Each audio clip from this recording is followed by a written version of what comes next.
The FBI has warned police stations across California that Iran is aspiring to engage in drone strikes off of the coast of California to California. And the immediate response from a lot of the anti-interventionist people is that, okay, this is propaganda. They're trying to freak people out. But I guess in essence, if you believe the FBI, then Iran is planning on bombing California. So, okay, seems like a stretch, but I think we should still take it seriously and take a look at what they're talking about. At the same time, it has been reported that Iran is mining the Strait of Hormuz, and a U.S. tanker, a U.S.-owned tanker, has been bombed. So while Trump at the same time is saying we've won the war, a lot of stuff is still going on. And then there's another real interesting story that apparently, like, the new supreme leader didn't show up for, like, a big ceremony, and everyone was like, ha, what a loser. I can't believe he didn't show up. Meanwhile, the rumors are that he's just dead. Maybe that's why he didn't show up. And then, of course, my friends, we have the Save Act.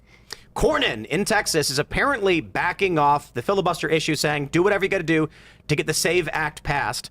And I think, if anything at all proves that Congress is fake, it's that everybody in this country basically wants the Save Act to pass. It is wildly popular among Democrat voters, independents, Republicans, basically everybody else. But for some reason, Democrat politicians are saying, no, they're not going to pass it. And John Thune is like, sorry, we just can't get it done. Because it seems like, unfortunately, everything is just fake. And you know what else? So we're talking about that. We got a bunch more to talk about. Of course, my friends, before we do, got a great sponsor for you. It is Tax Network USA, my friends. Do you owe back taxes, or do you have unfiled tax returns? Have you filed every year, but you still keep owing? Did you retire and suddenly get hit with the tax bills you didn't expect? Or are you a business owner with messy books? Maybe you pulled money from your 401k. Whatever your tax issue is, the outcome is the same. Your balance is not going down, penalties are growing, interest compounds, and many of you are about to owe again for this upcoming tax year with no plan in place. So stop what you're doing right now. Call Tax Network USA. You can check out TNUSA. What do we have? TNUSA.com/Tim. Or you can call 866-686-1535. This is where Tax Network USA can help you. They got 15 years experience. There hasn't been a tax case they haven't seen or resolved. They specialize in controversies. They help taxpayers nationwide get back on track by resolving back taxes, unfiled returns once and for all. Whether you owe $10,000 or $10 million, their team has resolved over $1 billion in tax debt. So again, TNUSA.com/Tim, or the phone number is 1-866-686-1535. Shout out Tax Network USA for sponsoring the show. And my friends, the new and improved Timcast.com is now up and available. And you guys should immediately join the Timcast member community to get into the Discord server where tens of thousands of people are hanging out, sharing ideas, building projects, doing art, making video games, playing video games together. The way it used to be back when we played World of Warcraft, you had to actually join a guild and go find people. Well, this is what's going on. You're going to join the Timcast Discord server, support the work that we do as a member, but more importantly, you're going to make a ton of friends. You're going to build those network bonds, build a community, and I think that's one of the most important things we can do right now as everything starts to feel fragmented and broken apart. Build those bonds and join the effort. That's at Timcast.com. But also don't forget to smash the like button right now. Give it a little click and share this show anywhere you can. Sharing definitely helps. If everybody who watched right now shared the URL, we would, of course, be the biggest show in the world. And many of you have already noticed that for some reason, and again, this happens from time to time, the video player, the live show, is not actually appearing on our channel. And we're getting complaints from people saying that they can't actually see it, which is easily reflected in the views. YouTube, for whatever reason, just isn't putting it on the front page of our YouTube channel. So ain't that a thing, unfortunately. My friends, don't forget, once again, you can share the show, but we do have a couple of great guests for you tonight. We have Arynne Wexler. Hi, it's great to be here. Who are you? What do you do? I think now I could say I'm just a full-time comedian, formerly political commentator, formerly tech bro, formerly finance biatch. So, yeah, it's great to be here. Yeah. Well, good to have you back. And then Luke's here. Yes, I am, in a weird fashion in the thumbnail that is a little strange and bewildering. I don't know. Well, the thing is, like, Arynne had this, there was like this joke that emerged with when Arynne was here last month, because she was like, you're going to get my boobs, right? and then we ended up just using her boobs for the thumbnail.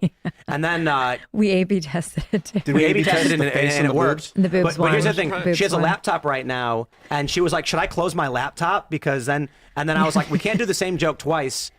And then I was like, let's put the boobs on Luke. Or someone recommended putting the boobs on Luke. Eyes up here, Chad, all right? All right, we got important things to talk about, specifically about maybe I'm false so flags and other sorry things. you had to see that. I'm sorry to I cut know, you I off, too, but good lord. I apologize. Good This is so lord. unprofessional. I'm sorry. I don't know what the hell.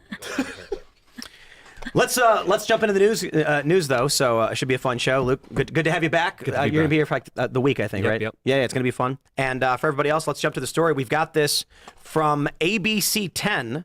This is the breaking news report. We'll play it for you right now. The FBI warned police departments across California over the past few days that Iran could retaliate for American attacks by launching drones at the West Coast.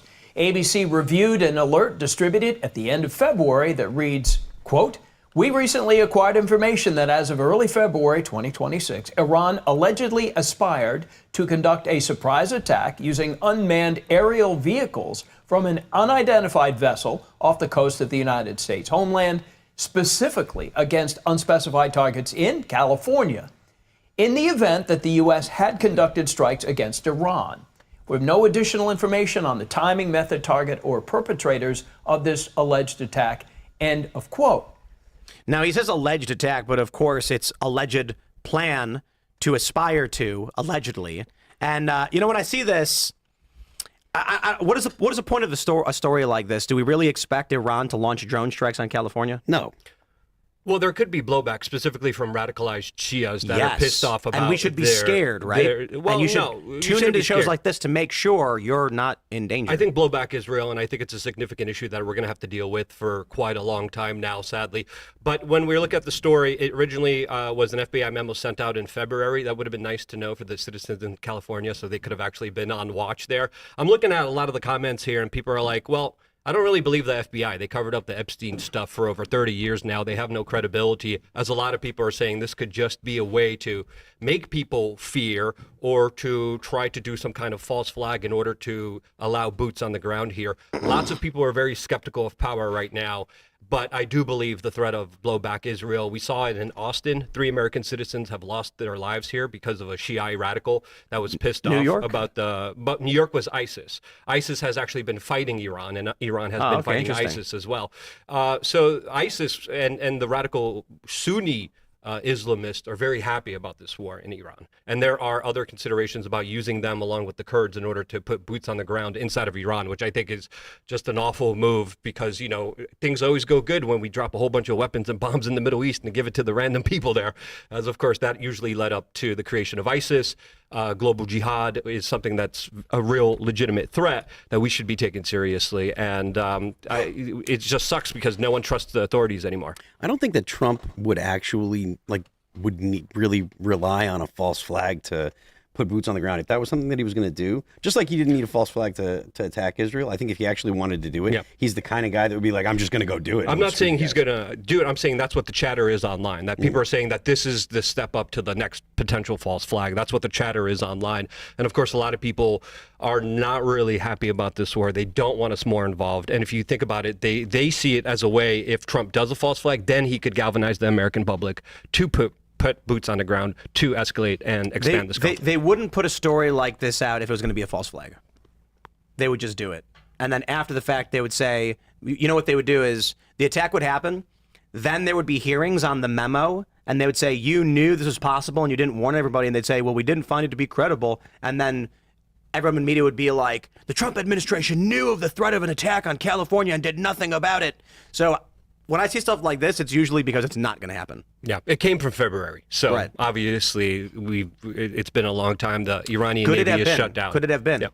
that this memo was circulated for the purpose of a false flag operation that the U.S. would use to then go in to attack Iran? You see my point? Yes, because Like, it the originated potential before was- the war. Right. So before the war starts, memos went out saying you may get bombed. And then if a bombing did happen, the U.S. would be like, oh, we were attacked by Iran. We got to go to war now. Exactly. Yeah, which is important to consider here. All possibilities are kind of on the table here. But when it comes to kind of selling this war, This administration really didn't do that. Their kind of messaging on it is kind of weird and seems to be jumping all over the place. It is. Yeah. All over the place. There's been very little messaging besides, Iran's a threat. Donald Trump has been pretty hawkish on Iran for, a long time before he was president. He was making remarks on Twitter back in like 2013 about how he wouldn't want to see Iran get a nuclear weapon. So I don't think that this is actually the Iran war is actually out of character for Trump. He did say that he didn't want to see new wars, but I don't think that he looks at this as a new war. I think he looks at this as an extension of the policy that Iran's not going to get a nuclear weapon. And then as for the idea of a threat of a ship launching drones off the California coast, I think that's just a Second Amendment question. Could we not stop them with like the Coast Guard? Well, I think that American citizens should be allowed to have weapons that could take out a ship. And the Second Amendment allows it. Just let the Californians handle it themselves. There's already people who are posting saying that if anything happens in California, it was Israel. Oh, if anything happens anywhere, it's Israel. Yeah. Yeah, I slept my child the You're other day. a loser and you don't Israel. have a girlfriend because of the Jews. That's why. true. Yeah, Yeah. It's likely. that's what we plot. Yeah. Just I was take all the walking. girlfriends. I was walking through my kitchen, and I went to open my door, and it was one of those. It's one of those handles, not like a doorknob.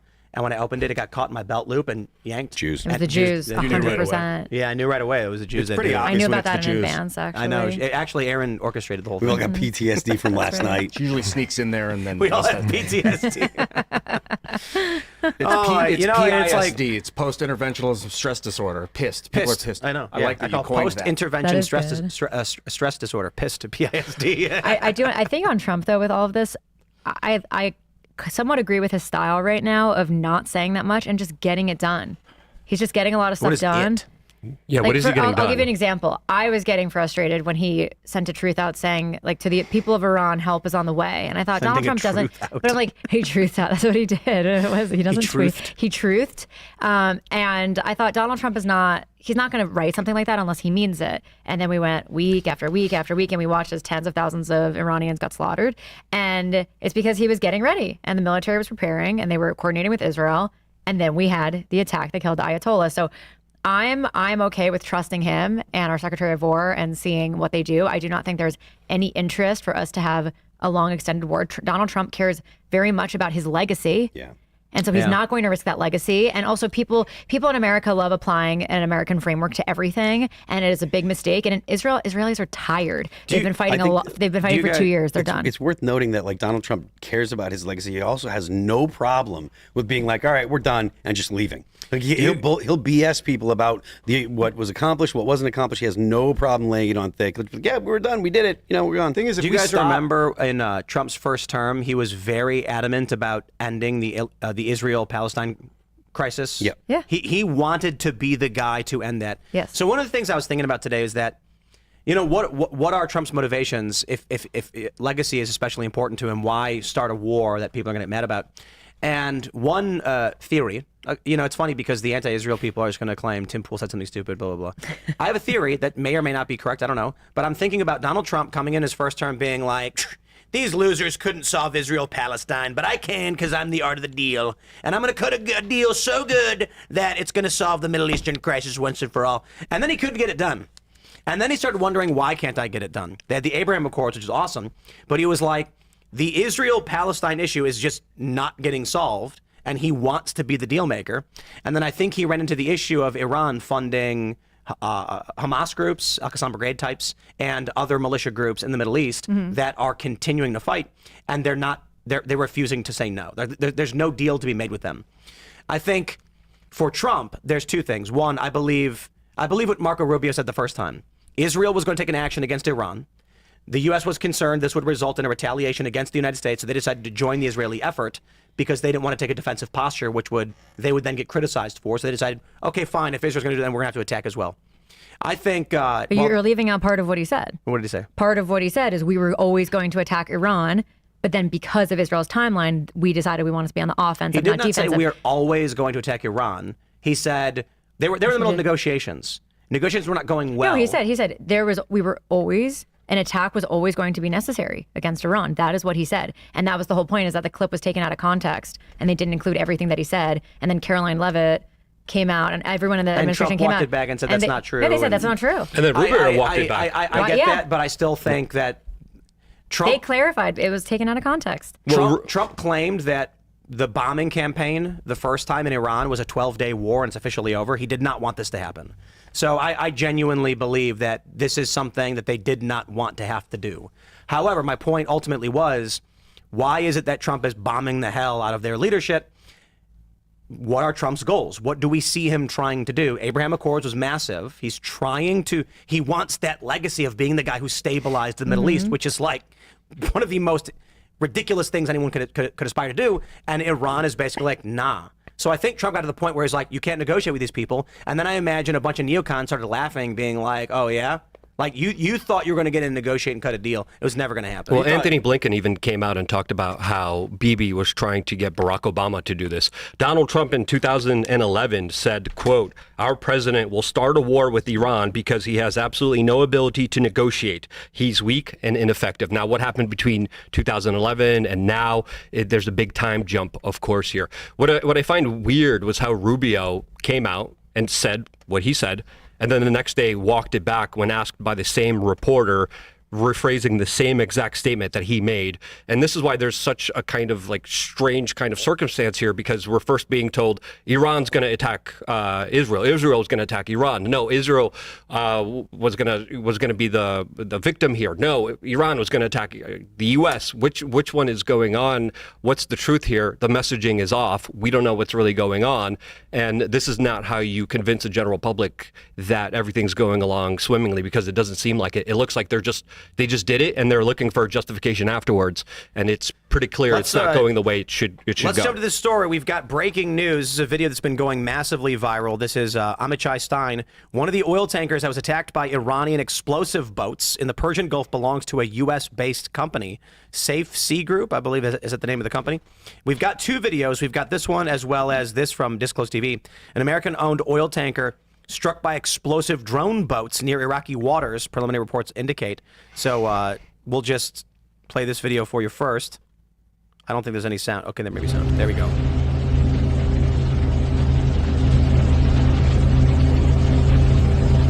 Massive damage. One of the craziest things about these tankers getting bombed is that these are some of the biggest explosions and fireballs ever in history, because these are tankers with like ridiculous amounts of crude in them blowing up. So here's the other video, and massive fireball. So this is the issue that we were talking about last night, and what I will say is, without getting in, I suppose this will still ignite the argument. The reason why the United States largely has been trying to go after Iran is because the Strait of Hormuz is 20% of global oil and gas. So if you are a petrodollar country, you are very concerned about what Iran is doing. They have threatened to drop mines. They're reportedly dropping mines now, and they could be lying, but they're doing it so that ships are scared to transport oil.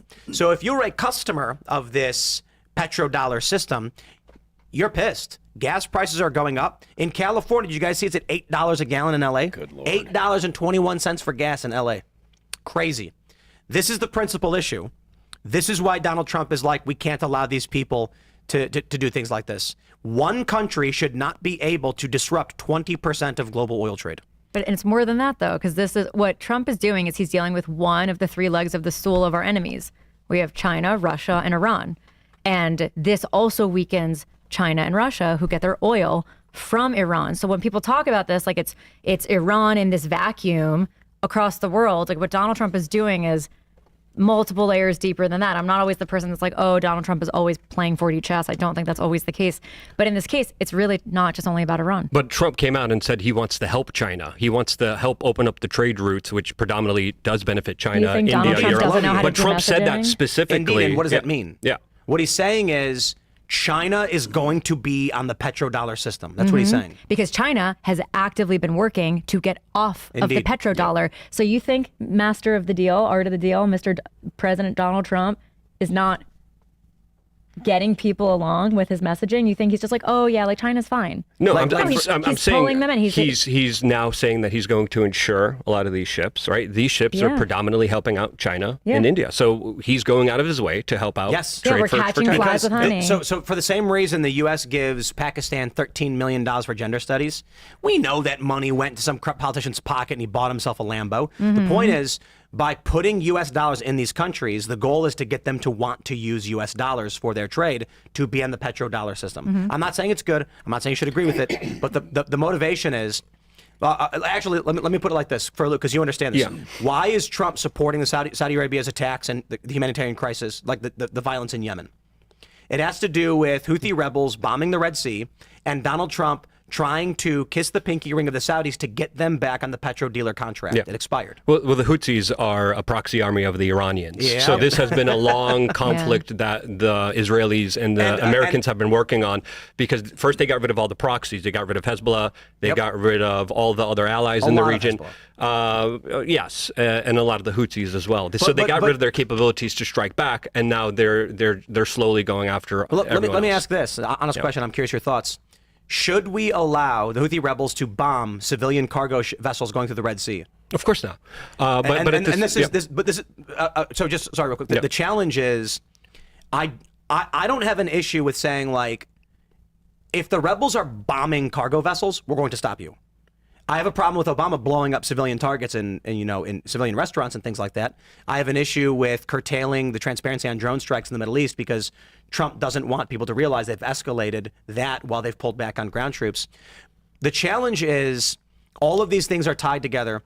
And, I was looking at domestic policy stuff earlier today, and the point is there's a machine in place that nobody can break. You get in office.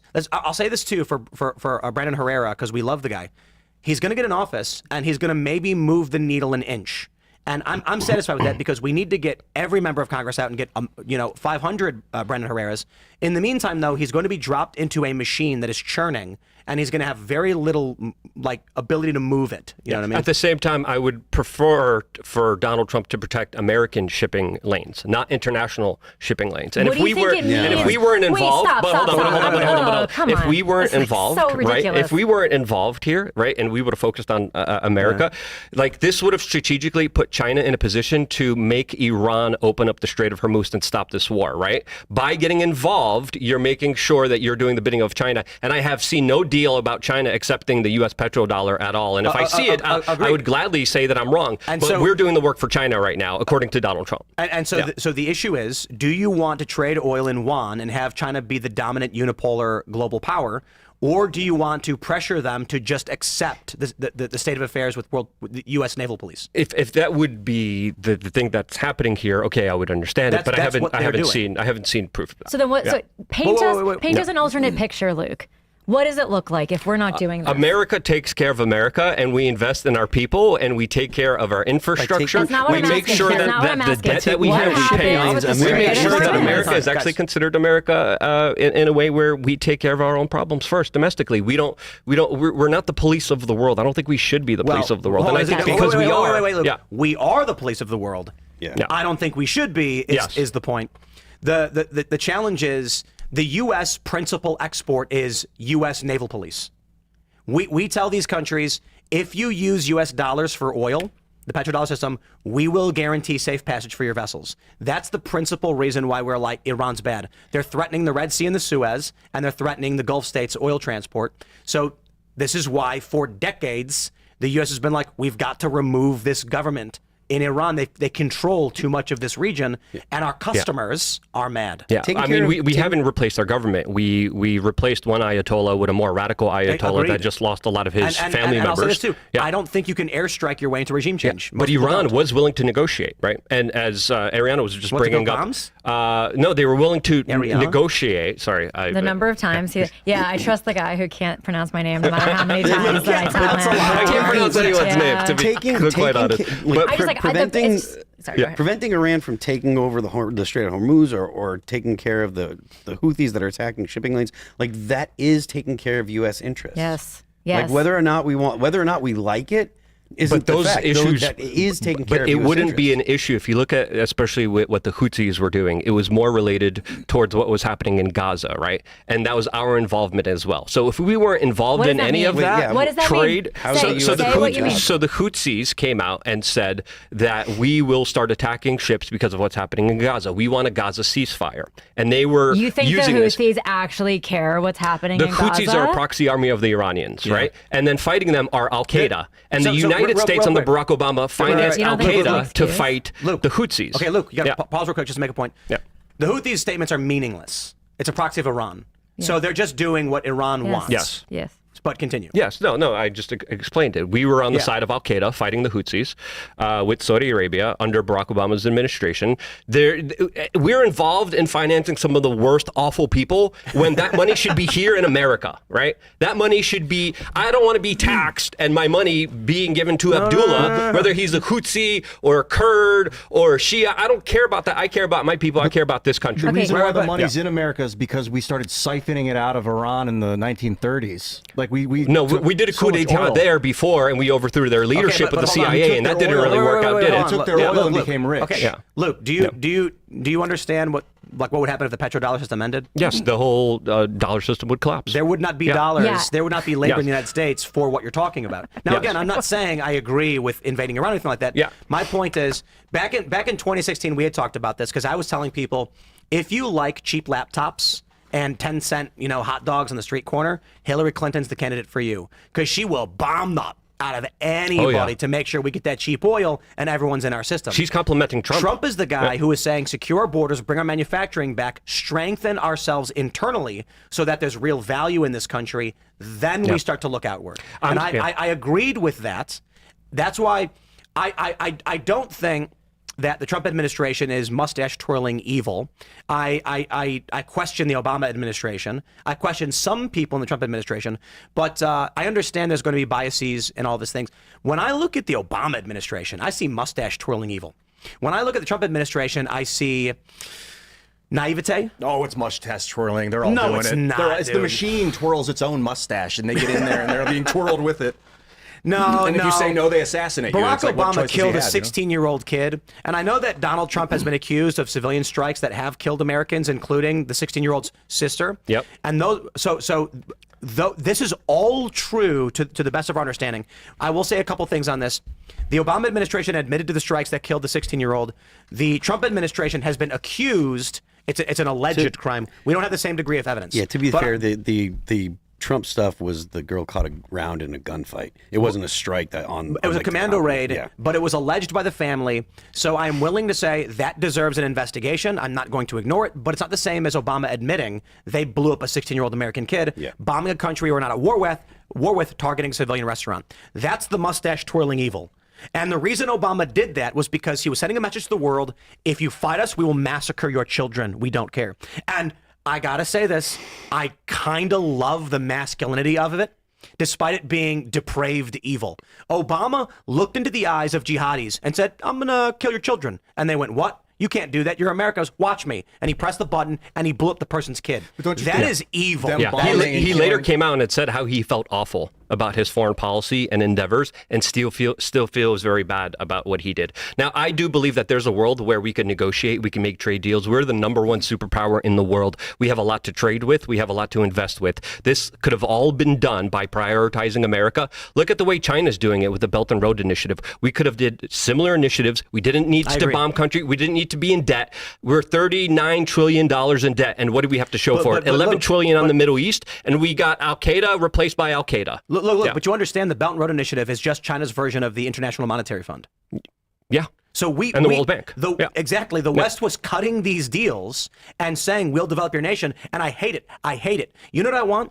This is what I was saying. I love the idea of a world police. I really, really do. I love the idea of 20 aircraft carriers just floating around saying, don't F around because you will find out. What I don't like is the same system then started injecting gay communism to all these other countries and bringing McDonald's and Starbucks to turning everything into Times Square. And this is what pissed people off. This is what got the people in Afghanistan were pissed. He was the gay communism.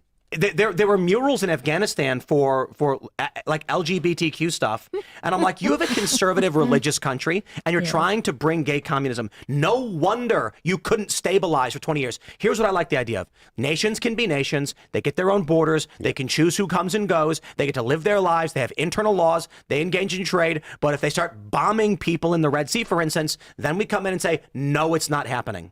Unfortunately, this idea of a liberal economic order, which was supposed to be, we go and develop countries, we give you loans, you pay those loans back, we stabilize trade around you, we stop war from happening, isn't what they did. They started injecting gay communism to a bunch of countries, and that screwed up all of this international order that AOC claims that Trump is screwing up. It's really this problem with centralized authority in general is they'll bait you with the let's make you safe, everyone subserve to my authority, and then they twist you up with their weird thoughts to get superpowers. They want to be in total control.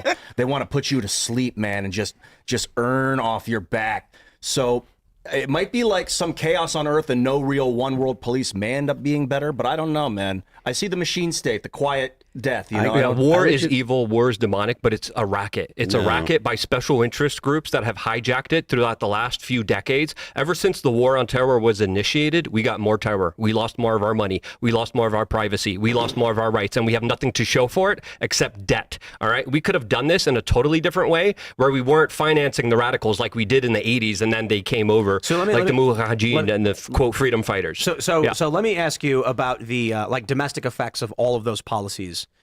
As it pertains to people at home, what do you think is like the results of all of these things? We funded Al-Qaeda and stuff. What do you think is the worst ramification? This is a legitimate question. I'm not playing games. Yeah, the destruction of the U.S. dollar and the purchasing power of the dollar. Like people had to work harder and get less. We're printing money and we're giving it to this just huge endeavors in the Middle East, and we have nothing to show for it. I think one of the obvious answers would be 9/11, which the CIA called blowback for Middle Eastern operations. We were meddling in affairs in the Middle East for decades, since like the early 1900s. It became predominantly U.S. operations in the 50s, and this results in an expansion of terror. We funded the Mujahideen, who then become Al-Qaeda, and then we get blowback because they don't like us.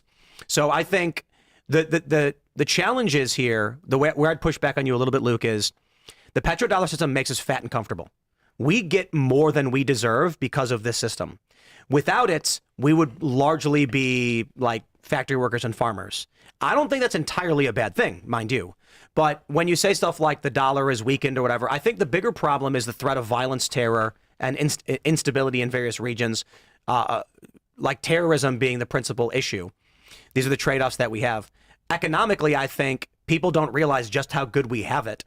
And if you were to end this petrodollar system, our economy would tank. Like laptops would cost $4,000. Not only that, and I'm not saying in the petrodollar. I think the petrodollar is great. I think it's great to trade on. How do you keep a petrodollar without the Strait of Hormuz? Initiatives. There's the carrot and the stick. We've become all right, we become literally just Wexner. So let me ask you. Do you agree? So Obama's stance was, let's appease Iran. I'm not trying to be a dick when I say this. He said Iran's threatening the Strait and the Gulf states and 20% of global trade. Let's give them money and just keep them happy. They didn't give them money. They opened up their bank accounts that they sanctioned and closed before. Indeed, pallets full of cash was the quote. But it was money that was seized. Yes, Obama released tons of cash to them, saying we're going to appease them. It didn't work. Trump's strategy is I'm going to blow them all up. I'm not convinced it will work. I don't think you can take over a country with missiles. You need an occupying force. Yeah, but with that deal, Arynne's smiling. She likes Trump. We did have inspectors that went to Iran and investigated. And they lied about everything, bro. Let me say this. Oh, wait, are you actually quoting the inspectors right now? Bro, Trump told us. They promised us. Listen. Wait, they pinky promised us. Trump Do you still believe in Santa Claus also? Sorry to break it to you. Iran had nuclear weapons 40 years ago? That's more Santa Claus than my Children, if you're watching, Santa is real. He is real. And according to Luke, he is real. Easter Bunny too. Donald Trump told us they annihilated Iran's nuclear capabilities. The 12-day war, he says we took out their nuclear capabilities. That was not true. It was not true. It was not true. It's not true. But you know what? But we're at a time right now where Iran and their proxies have never been weaker. And that's why the U.S. is doing this right now. This is the moment. This is it. I agree. My hope is I'm not so naive to think that there will never come a time where let me not use so many negatives. Sometimes you got to use war power. Yeah. Brandon Herrera made the excellent point of we don't want to start wars. We don't want to get into needless wars. We don't want to get into forever wars. But there is a point where you're going to say, if you F with us, I'm going to show you what $1 trillion looks like. Yeah. And I agree, and I respect that. The challenge with this, the reason why I'm not, look, I in all things, I try to avoid being an extremist on any position because I think these things are nuanced. I think that if at a certain point Iran was able to actually develop nuclear weapons, I don't think they'd randomly just start bombing countries. Yeah. I do think in war they would use nukes. So I think in the immediate what they would do is they would say, now that we have a nuclear weapon, it's time for you to give us more. And Trump doesn't want to negotiate with the nuclear power. Mm-hmm. Yeah. So that's why he's like, it's not going to happen. Yes, well, But Bibi was telling us that they were going to nuke New York City. Yeah, because he's nuts. Yeah. Just because BB was saying it. It's, doesn't mean that it's true. it's the stupidest thing. And I'm going to say this too for the meeting that I had with him where he was like, they're going to nuke you. And we're like, oh, shut up. Like, if they even get to the point that those rockets aren't going to reach the other side of the planet. Don't get me wrong. Like, They're not, but the drones are. The drones Like, are we going to be should- on ships in the Pacific that will launch over 3 miles, which is different from an intercontinental ballistic missile going 20,000 miles. But all the people complaining right now about gas prices very temporarily going up in the Strait of Hormuz, imagine how high gas could go with a nuclear Iran. Let's not imagine. We've got the story from Car Scoops. The $8 gallon is here if you're dumb enough to pay for it. War jitters and California tax quirks push pump prices skyward in the Golden State, but not all stations are so expensive. $8.21 per gallon in Los Angeles. Now, of course, this is a massive urban metro. It's one of our biggest cities. So, of course, the prices are very, very high. The average price of gas in California is upwards of $5.25. However, my friends, this is because of California's tax system, not because of the war. The prices have gone up because of the war, true, but $8 is because California has stupid taxes. Special California blend of gas. Gas was hovering around like $2.50, $2.30, and it did go up 20%. So people are now looking at $2.80, maybe even high as $3 in many urban metros, which is not good, but it's nowhere near the apocalypse that many liberals are starting to bring up. That being said, I am not going to play games where I downplay the fact that gas prices are going up because a war in Iran started. If Trump is able to get whatever he's trying to get done in Iran in a couple of weeks and all of this stops and normalizes, I will say, okay, good. But you said whatever he's trying to get. That's the problem. I don't think he knows what's happening. They thought we're going to bomb and kill 140 people in their leadership, and then they're going to give up. And they went all in, and now we're all in. We're not all in. If we stop, they will stay at war with us for 20 years if we stop fighting. We're nowhere near all in. All in would be drafting 18-year-olds and sending them to be troops that in we nuclear war. declared essentially de facto war on Iran. The war has started now. I will give the I had the debate on this show last week where I said we're at war and the other guy was like, it's not war, and everybody was rolling their eyes like, bro, it's war. Oh, yeah. I will give one there was an IRL chat made a really great point that a declaration of war by Congress gives the president a ton of powers. He has the power to change industry, to direct production. It opens up a bunch of budgets.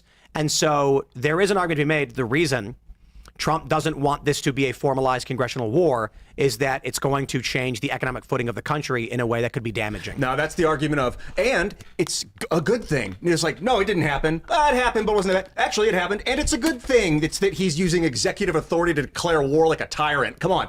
I mean, I'm not saying that Iran is a great country and doesn't need to be taken care of here, but we'll be realistic that this guy's acting like a tyrant, and maybe a benevolent tyrant, maybe. But that's a form of tyranny. I mean, these executive orders and going to war, one guy. I suppose the argument is, because I don't necessarily disagree that it's tyrannical to launch a war against another country without proper declaration, without proper constitutional authority. The issue that I see with this is that literally every president has done it for a long time, and that we are living in this system of executive over authority. And I'm like, I'm not going to, guys, I'm a teenager and I watch George W. Bush and I'm like, I am very critical of this. And then people are like, don't you remember the other presidents? I was like, no, I'm 16. Like, well, let me tell you about Vietnam. And I went, really? Then Obama does it. Then Trump does it. And I go, oh, this is just what our government is. Yeah. Right. So it's not Kennedy was unique like- to Trump. Yeah. I'm not trying to defend Trump on the issue though, but this is what the U.S. is. It's almost as if every president that campaigns always says there will be no war, but then there's like a shadow super government that just kind of takes over whenever they get into any kind of position. You're talking of power. about Israel? No, I'm talking about Aaron's rolling her eyes. more of the deep state, more of the swamp that's the- kind of being yeah, that's what I represented said. to a lot of people.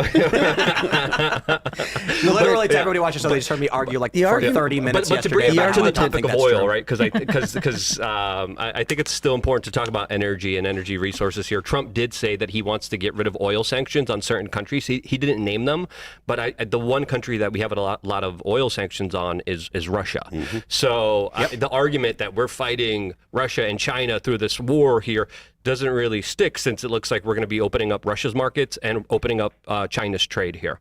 I think which it's like isn't really knocking out- America first. It's like doctrine. knocking out the legs of a table and being like, look, guys, it was flimsy the whole time. Just come back. It's like we blew out their oil support, like, and we're like, there's no stopping us, you guys. You can't like just get on board.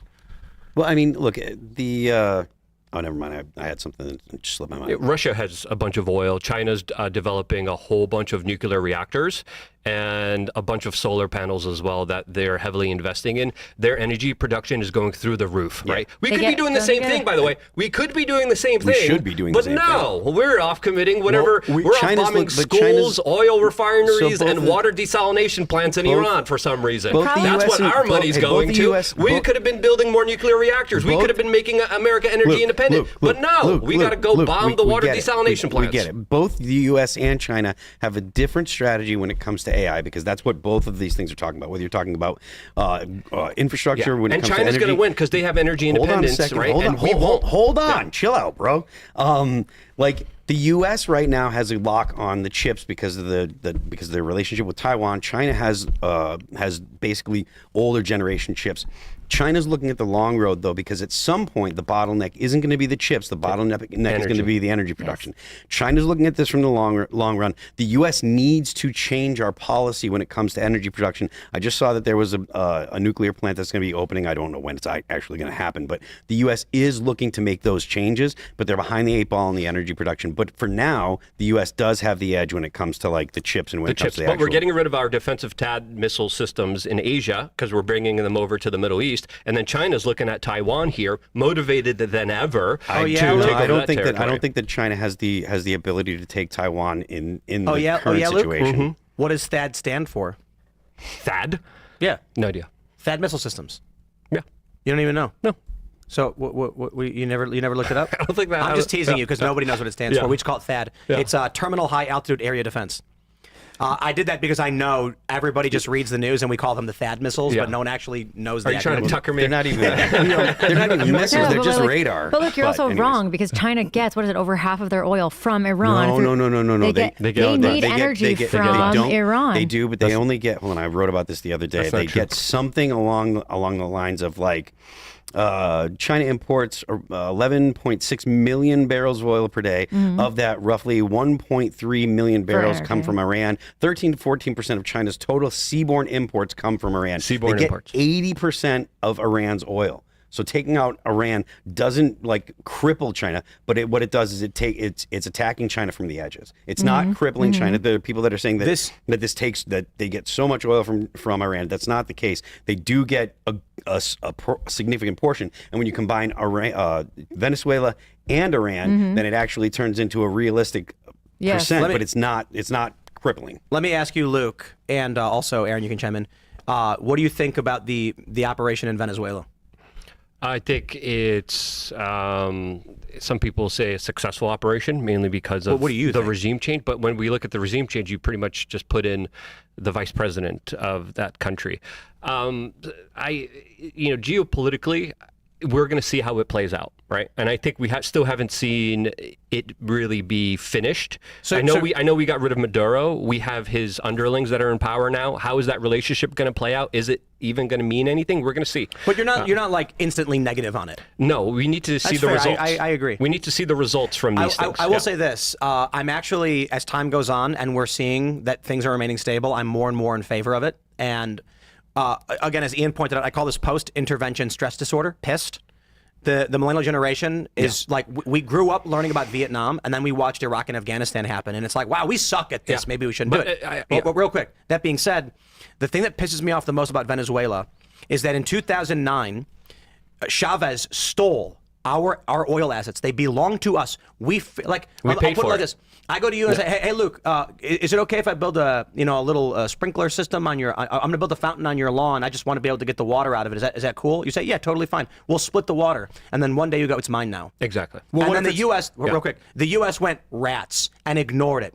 And now it's been some 16 years, Trump says, we're taking our stuff back. So I don't look at that as unjust. My concern with it always was, will it destabilize the region where cartels could easily start seizing power and manipulating? So far, it's starting to look better and better. Yeah. And I'm feeling kind of good about it. We're going to see how it plays off. But I remember during the Iraq War, which I was against, I was protesting. I was very young then. But I remember after George W. Bush declared mission accomplished, for a long time, everyone saw this as a huge success, as a huge victory. Only until 8 months to a year did people finally start to realize, holy cow, this was a big mistake. And this didn't work out at all, as Bibi was in our Congress telling us that Saddam Hussein had nuclear weapons and was going to nuke New York, just like he just said the same exact thing about Iran as well. The policy in Iraq was a big part of the problem, though. Like trying to de-Baathify the entire country. Of course. You take the military, all the military, and you tell all these military-age men that are trained, they're like, go home. We're totally dissolving your position. All those people are just like, well, I've got nothing else to do, but I know how to fight, so I'm going to go and fight. Yeah, they joined the Sunnis. Yeah, which is, I mean, that was a terrible idea in the first place. The fact that in Venezuela, the Trump administration took out Maduro and they just left the government and said, look, play ball with us or we will come to get you. Obviously, it's a different situation when you turn the lights out in a whole city, shut the whole city off, go and do what you want, grab the president and leave. The rest of the people in the government are going to be like, we probably should play ball. Yeah. So it is different. But at the same time, if you leave the infrastructure there, the government structures there, and don't tell people that are trained to fight to go and go home with nothing to do, you're likely to get a better outcome than you got in Iraq. Let's jump to some domestic policy stuff because we've got a big story here, and that is the Save America Act. For those that aren't familiar, this is a bill that basically would require, literally would require proof of citizenship when you register to vote, not when you actually vote. It's supported by basically everybody in this country. In fact, 71% of Democrats believe you should have an ID when you literally vote, not just register. Republicans, it's like 95, independents about 80%. The question then becomes, if literally everybody supports this, and it's one of the most popular bills we have ever seen in our lifetime, why are Democrats and Rhino Republicans, I know it's kind of redundant, but still, why are they blocking this? Something doesn't quite make sense. The latest story, of course, is that Thune has quashed Trump's push for filibuster reform. They pulled a bunch of shenanigans. First, many people on the right have said, kill the filibuster. You can change the rules so there's no filibuster, and a simple majority will pass this bill. Then the media said, well, actually, there's talk of making Democrats do a talking filibuster. No one suggested it. That's controlled opposition. Now, John Thune is saying a talking filibuster wouldn't work, which was never the pitch anyway. They are shutting this down, and the question is why. Now, where it gets interesting, Cornyn in Texas, who's facing a runoff election against Ken Paxton, was not supporting the Save Act, not supporting nuking the filibuster, and all of a sudden he changed his tune because he's at risk of losing his seat. And Ken Paxton said he will drop out of the race if Cornyn pledges to vote in the Save Act, which he's not going to do. Well, the interesting thing is, we got this over from Kalshi. Shout out Kalshi for sponsoring this show. We've got this from Kalshi showing Cornyn and Paxton have flipped back and forth. And right here, Ken Paxton was the favorite to win. But when Cornyn came out and said, you know what, I'm going to, do whatever, he said, change whatever rule you need to pass the Save Act, it immediately switched with now the prediction markets favoring Cornyn to win, which I find very fascinating. But I'm going to tell you guys what I think before we kick this off to the panel. The reason why Cornyn came out and said, I'm in favor of this, is because he got assurances from Thune and from Democrats it will never pass anyway. So they're allowing him to say what he needs to say to his voter base, so they will vote for him, while Ken Paxton, of course, is the legitimate and real choice. He is now coming out saying, I'm with you, people, because behind the scenes, they put up a wall. It will never pass. You guys Texas, Ken Paxton is the right guy. Cornyn and these rhino dudes, they're playing dirty games. So I'll throw it to you guys. Why do you think it is that despite the fact everybody in this country wants this bill to pass, they won't pass it? Well, the Democrats don't want it to pass. Republicans too. I know there aren't enough Republicans on board, and I think that there should be primary They could nuke challenges. the filibuster. Yeah, I would love to see them nuke the filibuster. So why is John Thune, like, again, we understand Democrats hate Trump and all that, but the bigger question is, why are even Republicans against it? Yeah, Lisa Murkowski is against it as well. Yeah, she just cut a deal. She cut a deal to vote no against it. So why are Republicans just being like, nah, everybody wants it? Again, granted, it's only a few Republicans, but they only need a few Republicans. Well, I'm not sure what the reasons they've tried to articulate, but I think it's that voters are going to be obvious. disenfranchised, is what Murkowski is saying. Murkowski was That's That's what she's That's saying. in Alaska. That's Well, what they're Chuck Schumer says saying. tens of billions. well, Chuck Tens Schumer's of billions of people. So I don't know if he's talking about like this bill can traverse time or I got the. Oh, it's all the dead people he's talking about. Here's the they were video. introduced. Here's the video. Let's play it. Voter ID number one. It is about voter registration. That's true. It makes it allows ICE to kick tens of billions of people off the rolls. I think he just had Hold on. snot in his Billions of nose. people off to kick tens of billions of people off he said- the He He rolls. sounds congested a Billions, little bit, yeah. right? We should let him He said tens of He's a little billions. cold. Come on. Yeah, I heard billions too. Everybody heard Millions, billions. you know, Everybody's I actually, talking for about the it. first time in my entire life, I agree with Ian. He had the snot in his snotty? sinuses. Snotty. He's just like, Yeah. he's a little nasally. Tens of Yeah. billions. Yeah, fortunately, he's not a I said I'm the first one to call out Chuck Schumer, but like he knows I'm there not, are I'm not billions of suggesting people he in this literally country. thinks there's tens of billions of people. I'm saying he just misspoke and it's funny. And it is funny. Yeah, he misspoke and it's funny. He said tens of billions. Yeah, but if he did say that, I'd start to question his sanity and think he should resign. I'm glad it was sounded like more congestion. What do Yeah. the subtitles say? I don't think there are any, are there? man. I don't know. Yeah, no, there aren't any. Maybe you'd Tens have of to go to billions. well, actually, you know what I'll do? He needs to alkalize his lymphatic system. I'm going to you ask know. Grok to translate We should it. send him Yeah. one of those neti pots. Is that what it is? Where Yeah. you like That's do what- it through your right? That's how you solve But it. I've never done them because apparently I think you could get like something weird in your brain. You get parasites. Yeah, you could get a Just use- parasite just in your use brain distilled and get water. like bacteria in your brain if you do them. Just use distilled water.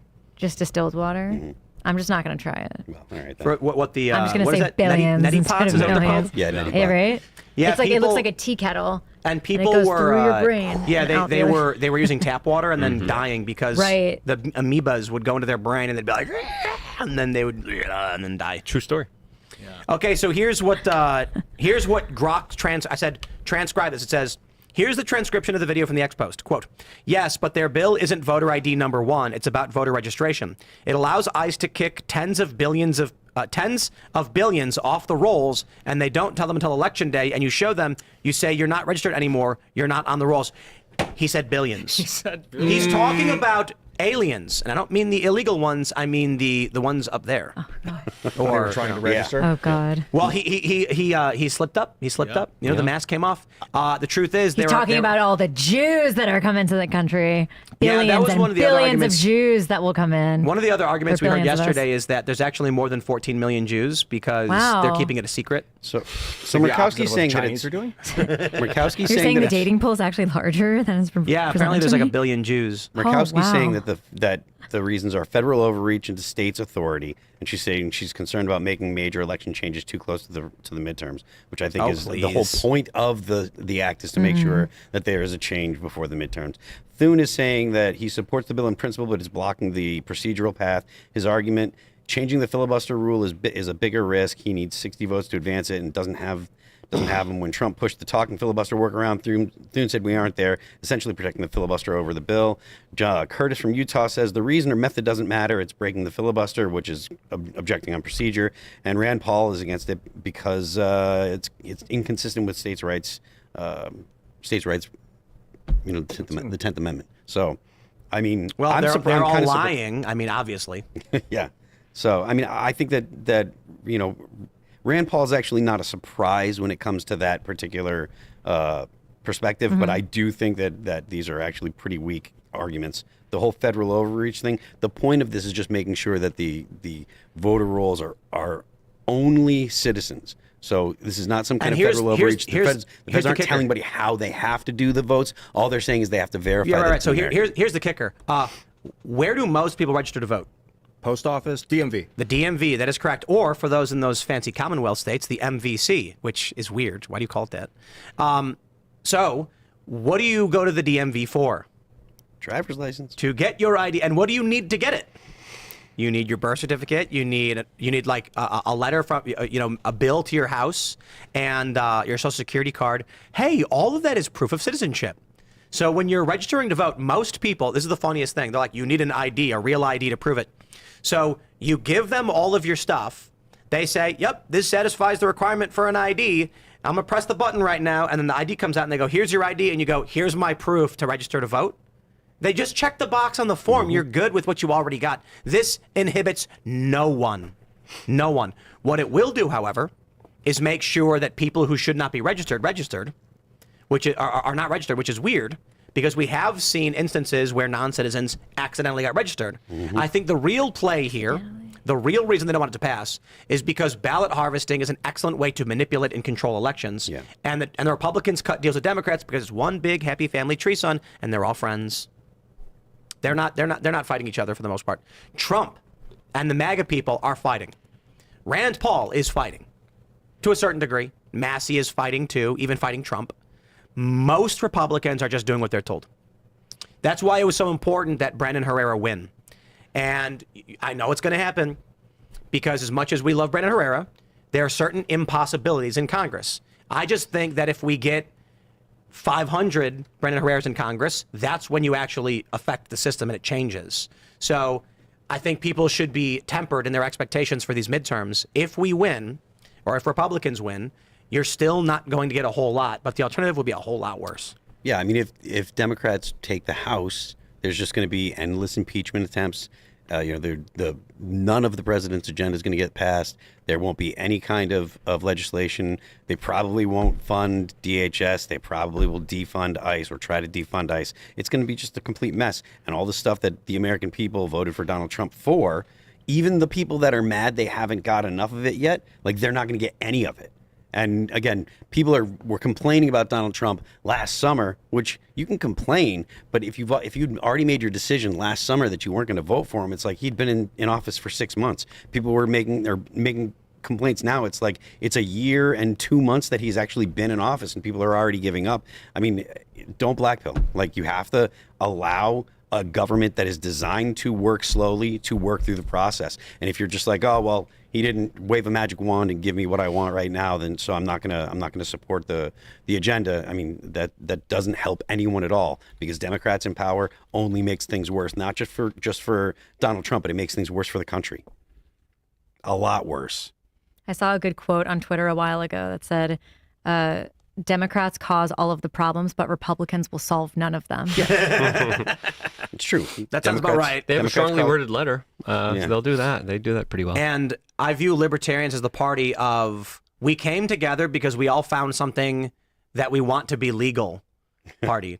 So that's why when you go to libertarian conventions, you've just got like weirdo lefties and perverts alongside people who don't like taxes. Yeah. And then you're like, how come you guys are like anti-war and hate taxes, which is like a reasonable, understandable approach, but you've got a bunch of like weird fetishists in your audience. It's like, well, because they're libertarians because they want something to be legal. That's about it. There's a lot of misplaced political energy in the Libertarian Party. They're very angry about misplaced. Yeah, misplaced. That's one way to describe it. I mean, look, you've got, if your entire platform, and this is the reason I don't call myself a libertarian anymore, if your entire platform is, we want to make sure that we get into power so that way we do nothing, that's not going to help people, and it's not an attractive platform to people that are looking for a government that's going to do something for them, especially considering the government is so broad and so far-reaching, and it's in every aspect of your life. You have to get into a position of power and actually roll the government back, and sometimes that takes doing things you don't want to do to be able to get to the point where you can pass laws that you want to, or repeal things and undo things that you don't like. Yeah, I will say that one of the big challenges right now with the Texas stuff with Ken Paxton and John Cornyn is that, Ken has been very, very incredible on the national stage. However, the TABC just raided the Lodge Card Club for reasons we don't know and shut them down, and I am greatly offended by that.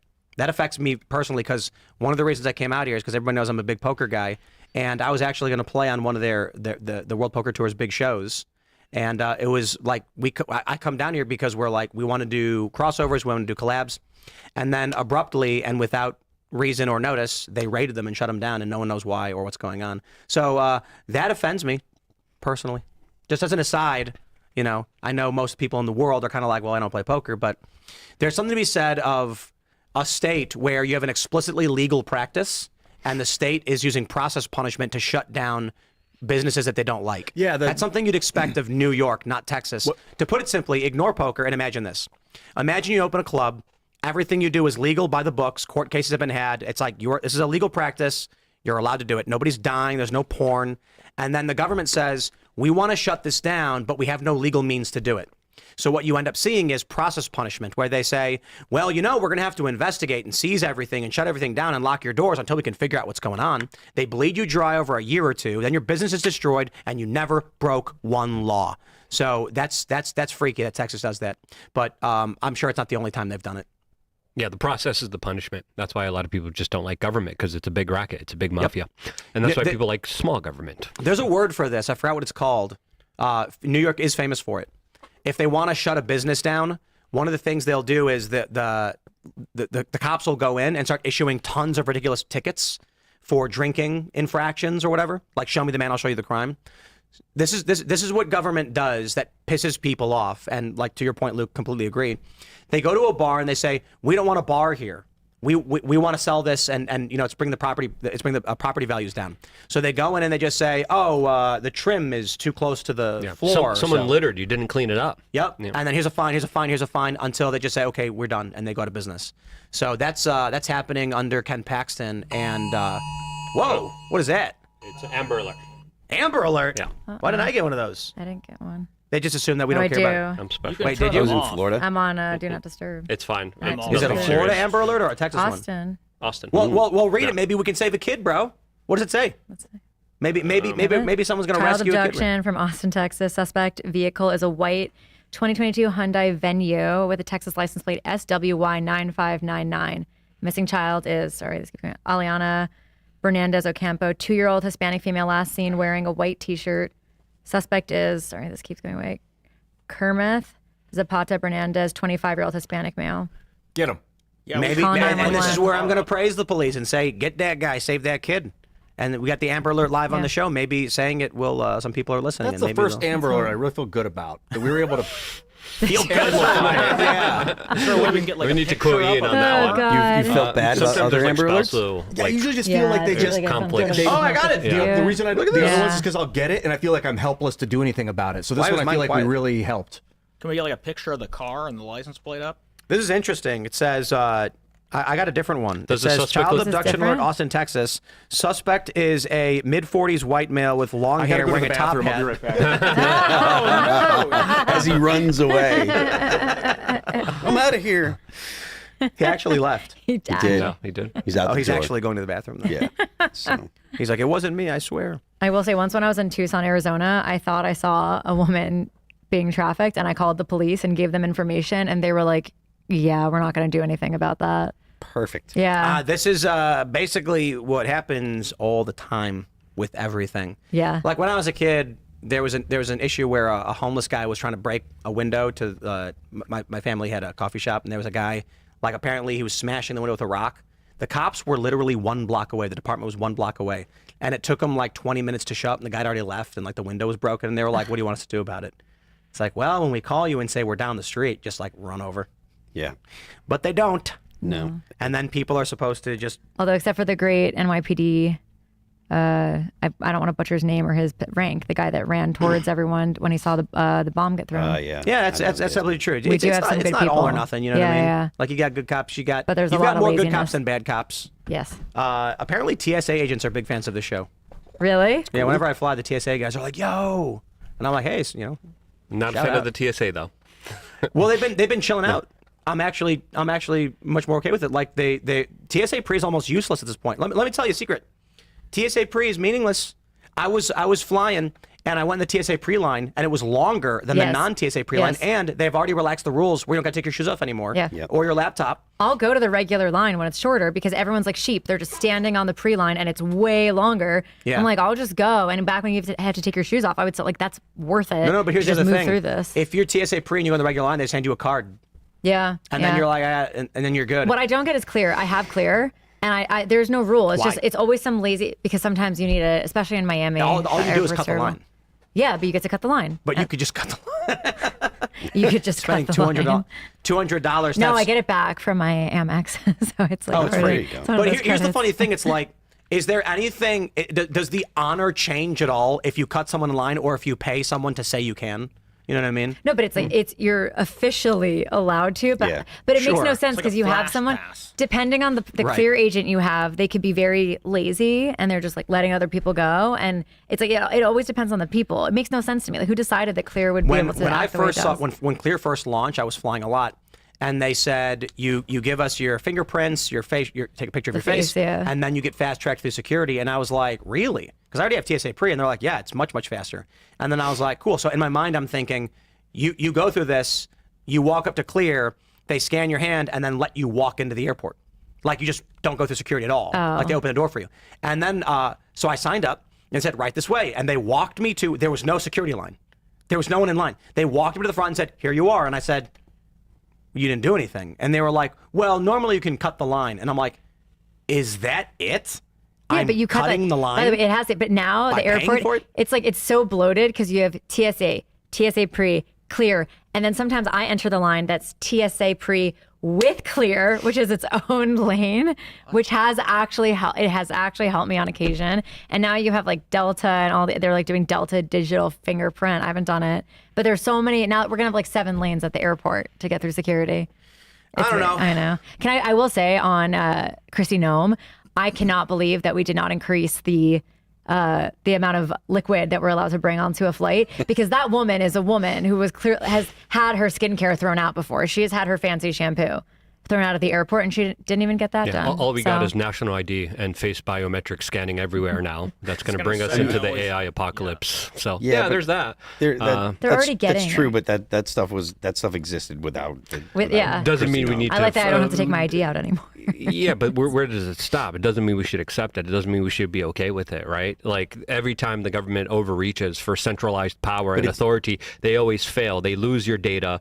Hackers always hack the government. There's no need for now face scanners everywhere and a national actually identification deny system, all of that which is a stuff is part of a all whole that stuff track is tracing coming whether database you World like it or Economic not. Forum program that's All literally of going that to stuff have is- you all upload your of ID that in order stuff to is be on the coming internet whether soon. you like it or not.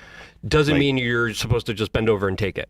I mean, look, most people have already signed up for it just by owning a cell phone that does the things yours does. The fact you are walking Yeah. around with a bug and with a Doesn't with mean a you gotta make it two GPS of them stuff. right there. Yeah. Two like, bucks. The Doesn't mean you gotta make it easy on them. the idea that you're actually against it is the argument that you're against it is refuted by the things that you carry around all day. Actions You speak can louder swear, than you can words. swear up and down all day that you don't want this and you don't want that, while you walk around with You don't two want me to things. call you a hypocrite? Yeah, You walk cell around phone. with two of them. Because I have a cell phone, I'm supposed to accept the national identification system, which is going to be used as a way to have everyone's digital identification Well, so internet already program. had honest question. Like, Yeah.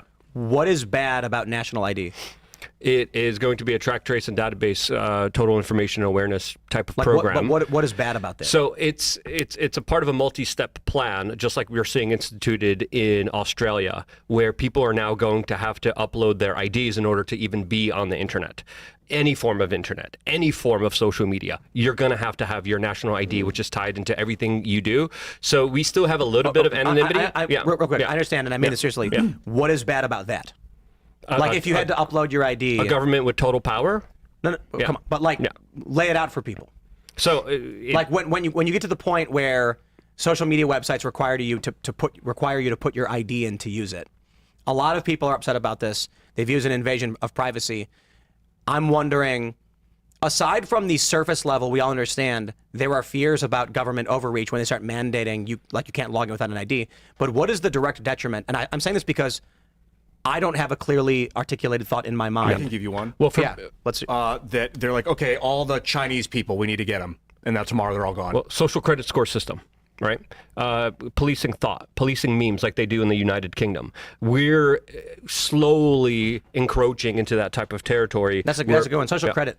Yeah. Where it's like they're gonna have social credit on your system. So then when you try to log in to your bank or whatever, well, Exactly. you already need your ID for that. But if you're trying to log on to X, which is gonna have X Pay or whatever, they're gonna say, I'm sorry, you're banned because your social credit score is below 300. Or you can't share, or you can't buy, or you can't transport. There's an inverse Yeah. to this though, which is because I think those are substantially more detrimental than the positives. The positives are we have bots all over these social media platforms that are manipulating people to try and seize power for very, very bad people. And so there is an element of, and again, I'm not saying that this is worth it, but there is the argument, at least to a certain degree, forcing people to stand by who they are is going to dramatically reshape politics for the better. That is, you have a lot of people, as Mike Tyson put it, who have grown accustomed to not getting punched in the face, I think was the quote. They go online and they say Disrespecting people and not shocking getting and punched in insane the things. face. The other thing to point out, too, is on the internet, no one knows you're 14. A lot of the political debates that are happening on X are literally 13-year-olds who are laughing and they don't actually care, and 50-year-old guys are being like these commies. The problem with that, it's fine if you're on the internet and you're goofing off and pranking. The problem is, at macro level, that 50-year-old guy is now thinking leftists are insane people, and it's hyper-polarizing the country. So one of the arguments, and maybe it doesn't have to be ID, but the argument is if we can eliminate bots and make people stand by their own names online where everyone can see who they are, they will actually chill the F out. You know what we can really do is make people stand by their own persona. What we have is it's called peer identification. So you don't actually need my ID. You just need enough people to verify that they know this thing about me. Yeah. And then Well, with here- all that here's- data, you can aggregate. Here's and the other know thing I want to that- say too, though, Luke. Yeah. One of the I actually don't think digital ID is actually matters. I don't think it's real or matters at all. And the reason why we've known this for 10 years that social media companies have what's called shadow profiles. The way it works is Luke signs up for Facebook, and on Facebook he has his phone number because he has Messenger on his phone. Now, when he logs into Messenger, it says connect with your friends and family. You click yes. That uploads your contact list to Facebook, and now they have a list of names. Luke Rudkowski has mom as a phone number. Then there's a guy who has, his mom's real name as a phone number. They now know the woman's name is this, and her son is Luke. They build profiles on you based on information they collect from other people. So with or without ID, they already know who you are, and they can easily apply it to you, which I will add means the U.S. government is well aware that Pakistanis were running fake Native American accounts on X to manipulate the American public and did not care or do anything about it. Yeah, the time to push back against this stuff was 15, 20 years ago. Like the technology that everyone has adopted has totally made people trackable, constantly being pinging cell phone towers. Right now, your Wi-Fi router in your house, they can look at what's going on in your house by using the Wi-Fi router. Well, the radar communication it's systems, crazy. they Yeah, can see I where mean, you are. just like They've in the always been Batman able to movie. do this.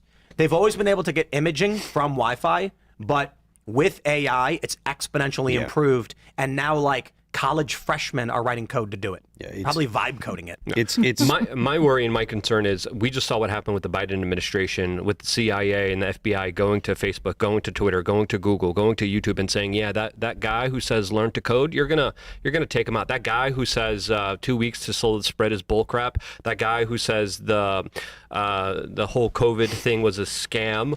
Yeah, we're going to have to destroy their lives and debank them, take away their medical records. We're giving the Democrats a layup on all of our information. That when the Democrats come into power again, like the surveillance doors that are going to be shut on us, we have a limited time to speak to each other, right? We have a very limited time to have any kind of free speech. I'm working it as hard as I can because I know the trap doors of surveillance are coming down soon, and they're going to be that much more effective, that much better with facial recognition and national ID, which we should at least speak out about Anytime- and allow our side to roll back a lot of those privacy anytime violations. you're out in Respect public, people's they've anonymity. already decided Respect that people's privacy. anytime that you're out in public, you're not expected. You don't have a reasonable expectation of In public. privacy. So anytime you walk around in any urban area that has cameras, they can use facial recognition off the cameras. That stuff is already happening. It is the horse is out of the barn, man. The horse is out of the barn. My fanny pack has a Faraday cage in it. Highly recommend getting one of those. Cool. Wow. That's a good It's called idea. Mission Darkness. Is You're the saying company. resistance is futile. I'm saying no. Humanity is worth fighting for. No, I'm not saying those it's two futile. I'm things saying don't- it's gone. Yeah. Counter each It was. other. Go ahead. I said those two things don't contradict each other. Well, I get it. You can argue that we're going to lose a war, but still believe we should keep fighting. Yes, of course. Yeah.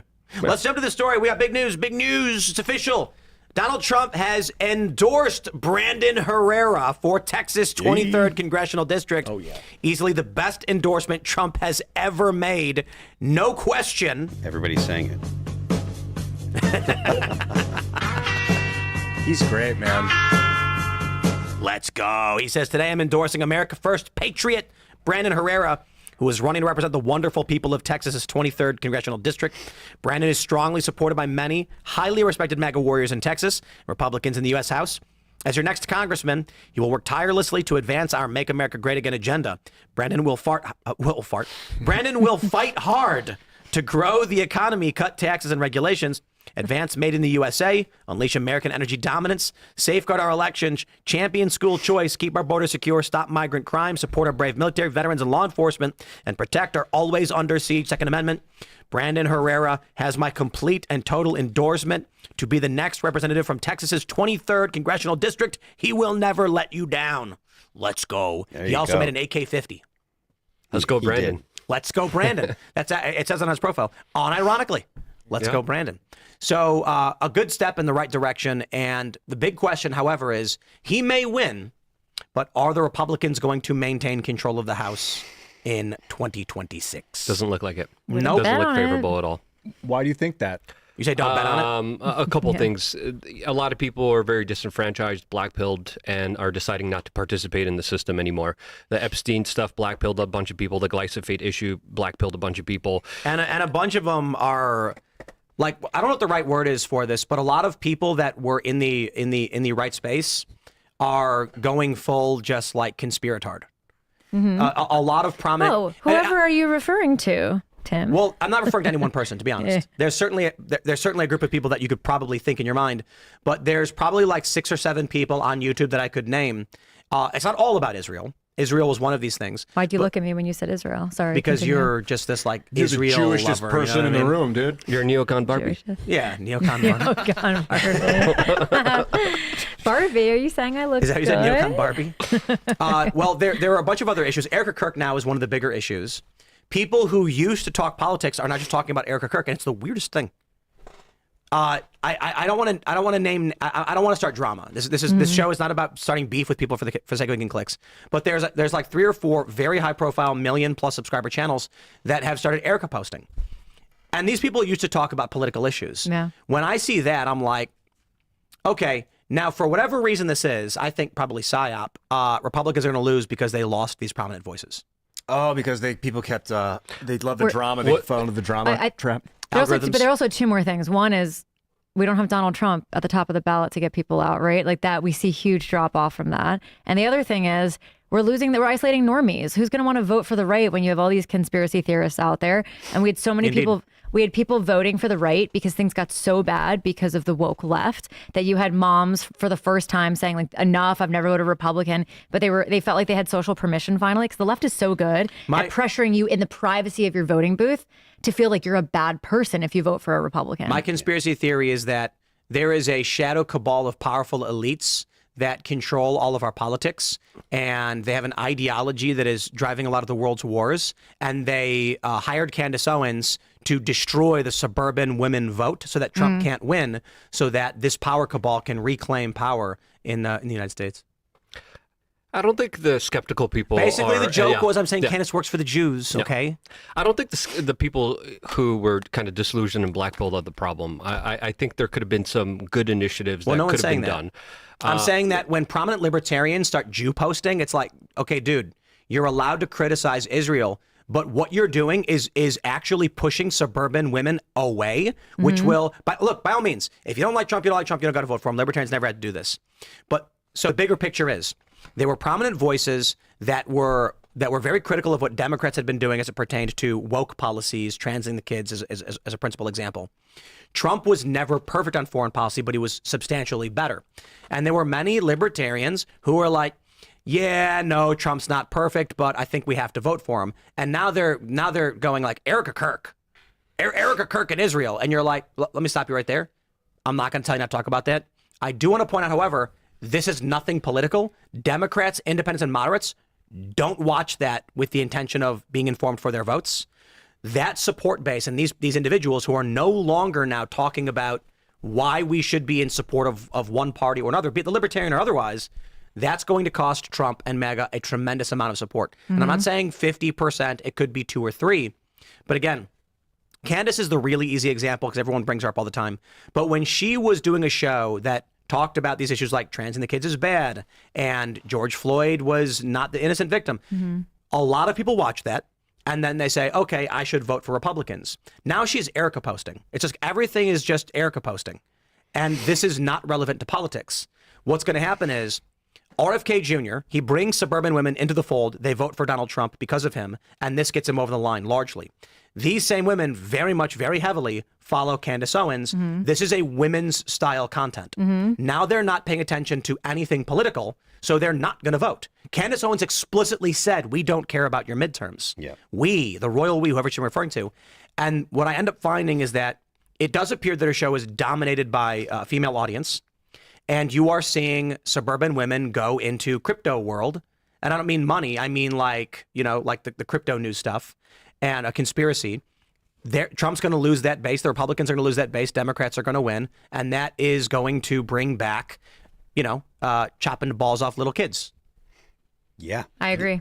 When the Democrats take the House, if the Democrats win the executive office, like it's going to be just as bad as when Biden was in. It doesn't even really matter who the candidate's going to be, whether it be AOC or whether it be Gavin Newsom or whether it be Josh Shapiro. They're all going to do essentially what the Democrat Party has been doing, and it's going to be terrible for the United States. They're going to open the border again. There's going to be a mass influx of people from all over the world. It's just going to be a complete train wreck. So the idea that elections don't matter, that you can just, this isn't that important, or they always say that this is the most important election. This is the most important election because it's the one that's right in front of you, right? Like the one that just passed. Yeah, right. We don't care about it. Yeah, like it's already passed, and the one after this one, that one's 2 years away. The most important election is the one that's right in front of you all the time, every time, because it's the one that you can actually have an effect on. And to say, they always say that. Well, yeah, we do always say it because it's always the most important election. It's the only one you can have an impact on. Listen, I know there's a couple deranged schizos out there, and obviously I don't endorse what they say here, but we have to address the elephant in the room here, and that is Donald Trump campaigned on specific promises that weren't kept. That disillusioned a bunch of people, that got people disenfranchised, that got people black-pilled. The black people aren't, for me, the problem. For me, the problem is not having Epstein disclosures. For me, it's losing Maha with the glyphosate. It is the war with Iran. That was nuts. Yes. When Trump was like, glyphosate is great. It's glyphosate, by the way. Glyphosate? Yeah, glyphosate. What did we say? Glyphosate? Glyphosate. The reason I never say names correctly, and I never will. It's fine. And because of Luke, I just said it wrong too. It's not my fault. It was for a fertilizer and glyphosate, and the reason they did it is because if we do go into a world war where people shut down trade routes, we need it to make sure we don't go into famine. I think Meg is cooked for two big reasons. It's the glyphosate for sure. That was big for suburban women and RFK Jr. And then the war with Iran. Like, I understand that you're happy that Trump is taking out really bad people, but polling shows independence. And again, I don't use singular polls. I'm looking at aggregate. It's like between 70 and 80% opposed by moderates, independent voters. Yeah, but we lost before that. It was before Iran that we were losing everyone. Like the most odious parts of the movement. So yeah, we can't. Maybe Trump is like, screw it. Might as well take care of business. Just give everything to the donor class. It's not about that. It's I think Trump is saying like, well, if I'm not going to win anyway, let's blow them all up. He's like, let's make sure the world is safer. Let's just get this done, and we don't have to explain ourselves to people. I also don't think that Trump won't clear everything up. I think they're just being decisive with their action right now. But it's not safer. It's more unstable. Like there's cracks in the dollar system. There's blowback. There's domestic terrorism. That was before Trump. You have I don't know when worse. people decided that you don't have short-term pain for long-term gain, and this idea that everything is like growth is a cycle, and the idea that we're supposed to go in and like in one day everything is just supposed to be totally fixed is, where do you even get that idea? I get that's a talking point, but it's been It's not a a lot talking of, it's point. been, Where no, do you get the short-term idea pain that for you long-term go and gain. do one, But where's drop the one gain? bomb I and want the everything's gain. I fixed? haven't seen the gain. Well, the I want where's the long-term gain? gain. And how many weeks has it been? How long has it been? It's been How- 2 years how fast- he's been in office. The and gain from donor Venezuela class. is palpable. Yeah. We seized back. I'm not talking about Venezuela. I'm The talking game about of- Iran. The game of I free know, the speech point is is- lit right now. Iran is right now, and we don't know how it's going to play out. If in a month Iran plays out like Venezuela, people are going to be praising Trump. Yeah, Mike Cernovich even talks about this. He talks about how the donor class is getting everything that they want, and people feel that, It's and people always- see of that. course, see that. absolutely. I agree. And Moderates are this like, is the no. issue. Yeah, this is the issue that is making sure that they're going to lose, and I don't want them to lose because the Democrats are going to do awful things. As soon as the Democrats come into office, censorship is going to happen again. Big tech, social media is going to again understand the Democrats are in power. I don't want that. I want to make sure that we have trust in our institutions. We do not, because this administration did let us down. Count your days, brother, You know, because I the don't- Democrats are going to come in, and then as soon as they do, the big tech guys are going to be like, okay, ban everybody. I don't Yep, feel we're let done. down. We're done. We're finished. I don't feel let down. I think this was a bad Well, situation. real quick, sorry, Ian. If the Democrats get into power, I feel They like the only content that's going to be allowed on these social platforms is anti-Israel content. Yeah. Like, Yeah, well, just both sides hate the Jews, so that's what will remain. well, No so matter who wins. And like TikTok becomes a bastion of free speech. I think the Larry left, the Ellison. anti-Israel lefties are going to be at these companies. They're going to be like, yeah, prop it all up, and they're going to blast it off. I can't wait. Sounds You know, awesome. Well, David Ellison owns TikTok, so I mean, you don't have to be afraid of that. And it'll be funny because then TikTok will be the one place where you won't be censored. That's what I'm talking about. It's going to be crazy inversion. We got to jump to this story. We got this interesting story. Kalshi is running a prediction market. Will Trump declare an election emergency? With 58% of people betting he will before the election, November 4th. So you've actually got a varying degree of this. 38% before September, 27% before July, 16% before May. The simple thing to read in this is that there are actually people who are predicting greater than chance Trump is going to declare some kind of election emergency. It says that if Donald Trump has taken any executive action during declaring a national emergency related to the 2026 U.S. midterm election before November 4th, then the market will resolve to yes. Sources from the Federal Register, the White House, and the President of the United States. And then they go on to explain the finer rules or whatever. Do y'all think Trump is going to try and declare an emergency to stop Democrats from winning? I know I added context to that, but I'm saying, like, would he declare an emergency, and would it be to help Republicans win? I don't know if he actually would.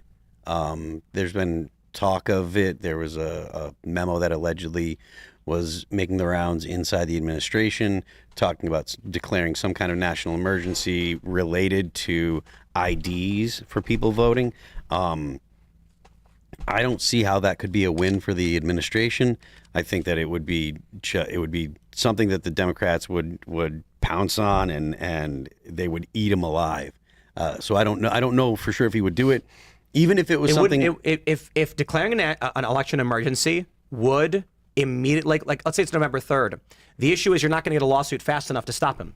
Trump can move with executive precision and timing that the way that Congress and the judiciary can't. Now, they'll do expedited injunctions, but if Trump declares this right away and then it locks something down in certain states, because he's already said we need federal oversight in 15 states, it could fundamentally alter the election to the point where, yes, they sue, yes, courts say we're reversing what Trump did, but at that point there'll be too much confusion as to who would have actually won. Yeah, I don't know if it would actually work.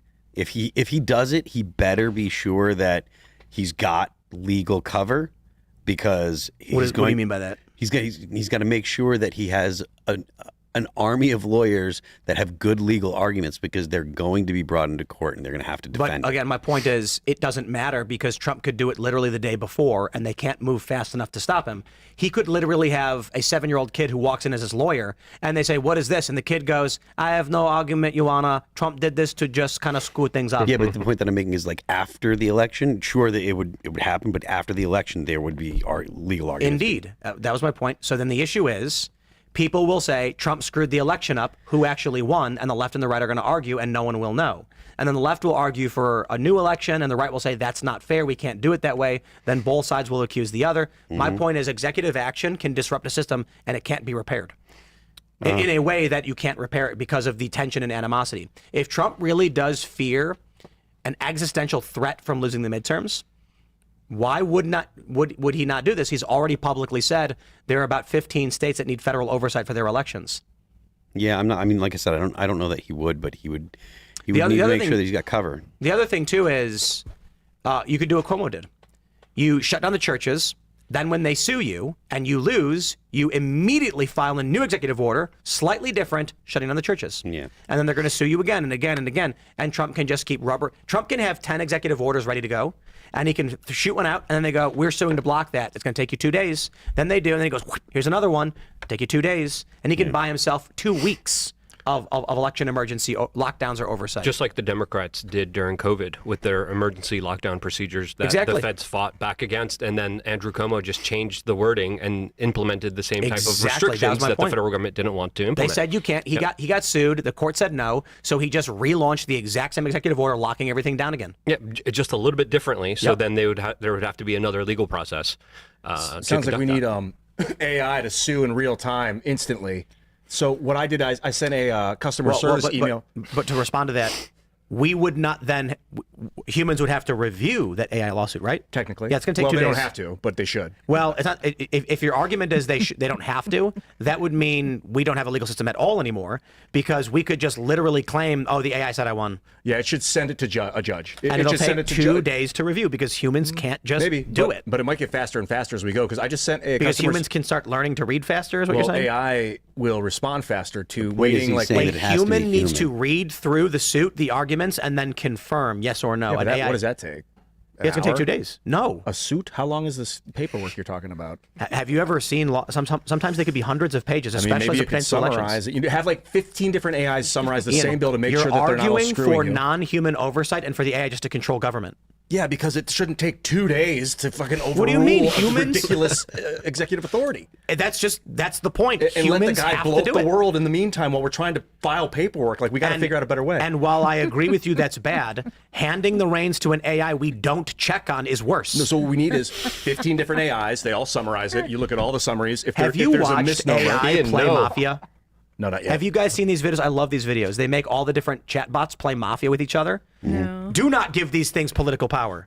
Ian, you're gonna watch one of these videos. No, administrative do not political power. No, do you know what Mafia is? Yeah, I love that game. Right. Okay. Watch the AI play that. They just vote. They don't decree.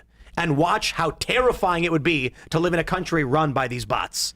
They are really dumb. What I don't want run. Yeah, you know why AI is dumb? AI is dumb because it's trained by people. Who are dumb. People are retarded. So. Well, mostly liberals from San Francisco, which Hey, has Ian, trained it to say... OpenAI is just scanning Reddit. Ian, just for context, in simulated war games, AI models demonstrated a strong tendency to escalate to nuclear use. 95% of 21 simulated war games resulted in at least one tactical nuclear weapon being deployed. And these are the top AIs. 95% of the time, AI is like, just nuke them. Because in game theory, he's for it. That's his point. We're doing it. No, we're doing it. We're using AI for the Maduro operation. We used AI, look, and we're using it for the Iran operation. In Iran right now, AI is dictating all the strikes we're making. Palantir literally decides who lives and dies and has this tech. Yeah, Palantir. I was not suggesting. No, don't do it. Do not redeem it. I'm not suggesting we get rid of judges and lawyers. I'm saying that you use AI to summarize the cases so that you can get through them in an hour instead of 2 days. Ian, no. Don't give them any power. Dude, I just said, okay, the reason I bring this up. Palantir just spiked today? What happened? Dude, the stock market's war in Iran. Wild. Massive jump. Indeed. I sent a customer service email today and got an instant feedback from an AI, and it was like, we will upscale your request to a real person. I'm like, wow, that's awesome. Palantir's down. Oh, wait, over the year, Palantir's up 100%. Ian, there's nobody around here that's as pro AI as I am, right? Like, I'm very pro AI, and even I think that having an AI make the decisions about legislation is a bad idea. So do I. So you're just saying that they advocated should for just it. Are you guys fucking dumb? I said if you want an AI to summarize the bill, summarize the No, you legal said- theory, no, you so that didn't. you Trust. can look That's at not it. what you said. I said have 15 you AIs. said look have at an the AI case. file the lawsuit in faster. Faster. And then I said a human will still have to review it over 2 days. That's Yes. the point. No, it doesn't take 2 days to review Yes, 15 it summaries, does, dude. bro. God. I have been in. Ian, Let me explain let me this. explain Sometimes something. being on Let me the show explain is something. like a Ian. explain this He's to never you. been involved in a You know? lawsuit before. He doesn't know how long they take, and I am actively in like 3, and one of them's been going on for 2 years. Oh, it sounds wonderful. Let's stay in that way of being then, I guess, yeah? That's good for you? Ian, let me just ask you a question. While we agree the system is bad, you are advocating for an artificial intelligence to take it over, and that is worse. To get in there and help fix things, not take it over. A human being has to review all of the evidence and not just blindly trust a robot that it's being told the truth, because for one, we know for a fact the AIs always lie. In fact, ChatGPT, their owners OpenAI just published a paper saying it will always lie, and it intentionally lies. I believe that's what the report was. It intentionally fabricates stories. And famously, all of the comedians have made the joke where there's this bit where they say like, walking my dog with ChatGPT, and then they're like ordering pizza with ChatGPT, and they'll be like, can I get a pepperoni pizza? And it'll say, I'm sorry, pepperoni pizza is not available in your area. Yeah, I order pizza all the time. Haha, you got me. It actually is. Okay, can I order pepperoni pizza? Pepperoni's not available either. What? That's ChatGPT. Yeah. So the judge is going to be like, summarize this lawsuit for me. And it's going to be like, the man presented no evidence. And they go, okay, case closed. And then there's going to be a guy standing there holding Epstein files being like, here's the proof. And the AI is going to say it is faster and more efficient to dismiss a lawsuit than it is to actually review all of the evidence being presented and to give due process to the individuals who are being sued. So design an AI that doesn't do that actually intends to prolong it as Wonderful. to the shortest it So, can. Ian, I agree. And then When we finally develop literal advanced AIs that can do that, maybe then we can review it to see if it is. But right now you're talking about sci-fi. So while we're at it, let's invent replicators so we're not hungry anymore. You know, we can do this with AI pretty quick. Not right now. Well, I mean, I don't know that. I'm just No, bringing up there the is an idea. argument I'm to be not made that saying humans it are also can be deeply done right. I'm flawed. saying we In the should end, do this. a human It's has not- to verify. Look, they're not even listening to us, dude. These guys That's are fine. disinterested with this conversation. The point is this. We cannot allow a machine to handle our legal process because humans are due a process by which they can prove their innocence to other humans.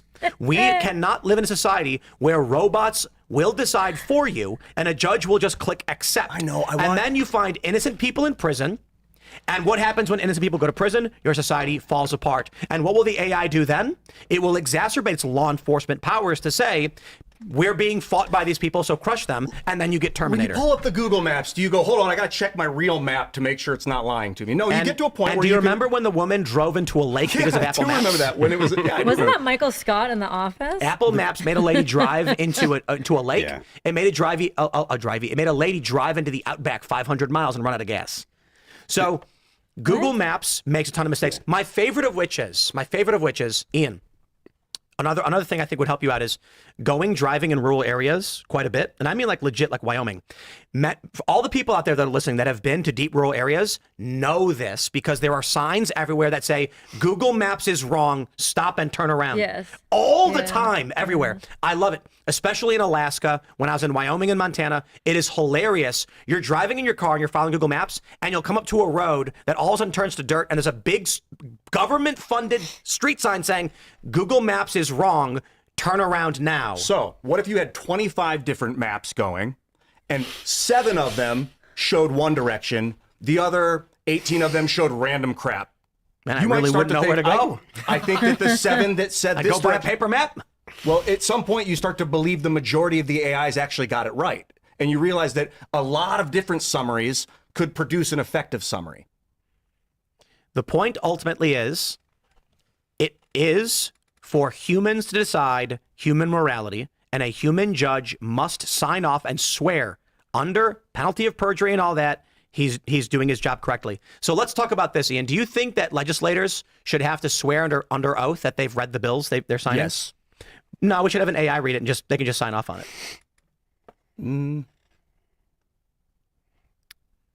If you had enough AIs read it, Then and you then don't summarize it in enough summaries, you might be able to get a valuable function where you could have like 30 different summaries or 100 different summaries and read the summaries really quick. Now, here's my favorite AI trick. You guys ready for this?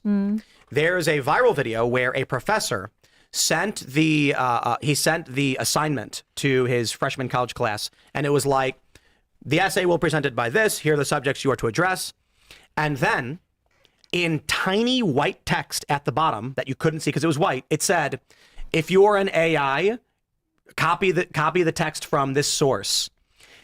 They planted text a human couldn't see that an AI would to trick the AI code into revealing itself, so that if someone took that assignment, loaded it into ChatGPT and said, write it up, it would see the command in the white text, then produce a specific assignment. They turn it in and he would go, yep, you used AI, you failed.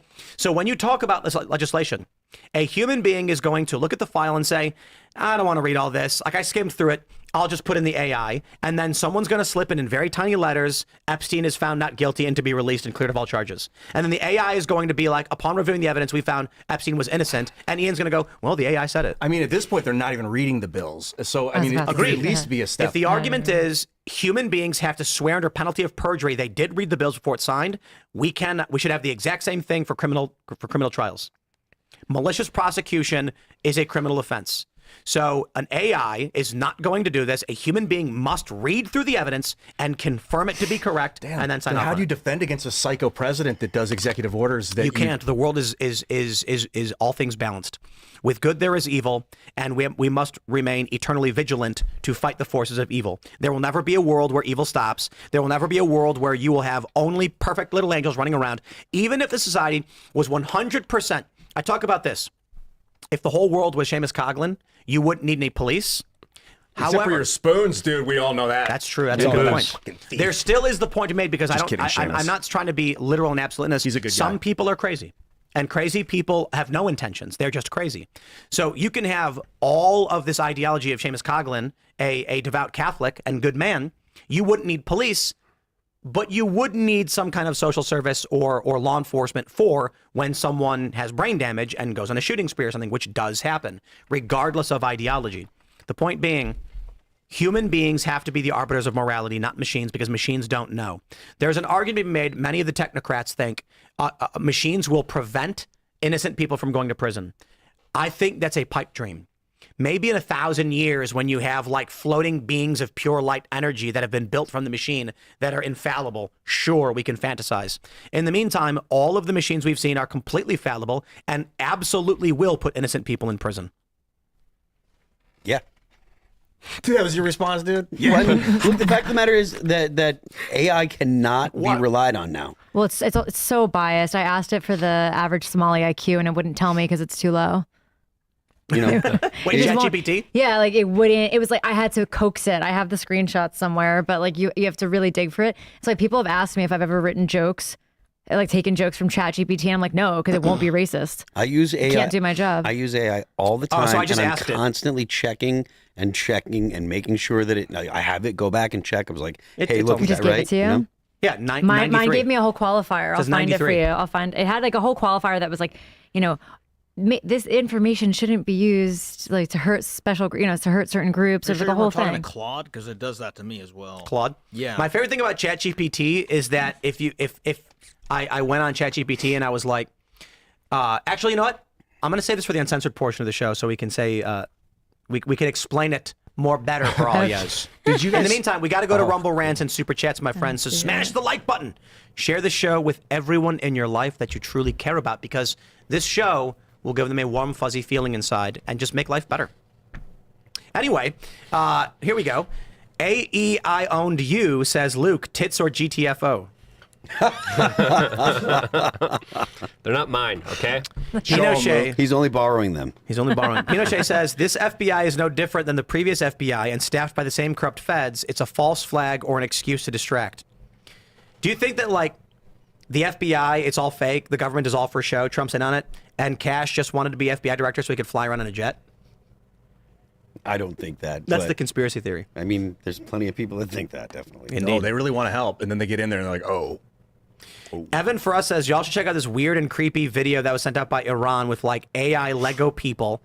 It's very pro-Iran and makes fun of Trump and Netanyahu. Weird. Yeah. And it shows a bunch of little girls being blown up. Which happened. Spike says the Iranian beatdown is about China and BRICS petrodollar, which most of the public wouldn't understand. Indeed. I know that... Listen, my friends, I used to do nonprofit fundraising. I spoke with people every day, random people on the street, and you've seen the man in the street videos where someone says, name a country that starts with a letter... Name a country that starts with the letter U. Go. Uganda. That was very quick. That's the one I thought of too. Yeah. Luke. United States of America. See, that's the one people are supposed to say, right? But Uganda's good too. But you watch these videos and people go, Utah? And you're like, that's a Democrat voter. Yeah. Uzbekistan. The truth is, there's a lot of Republican voters too.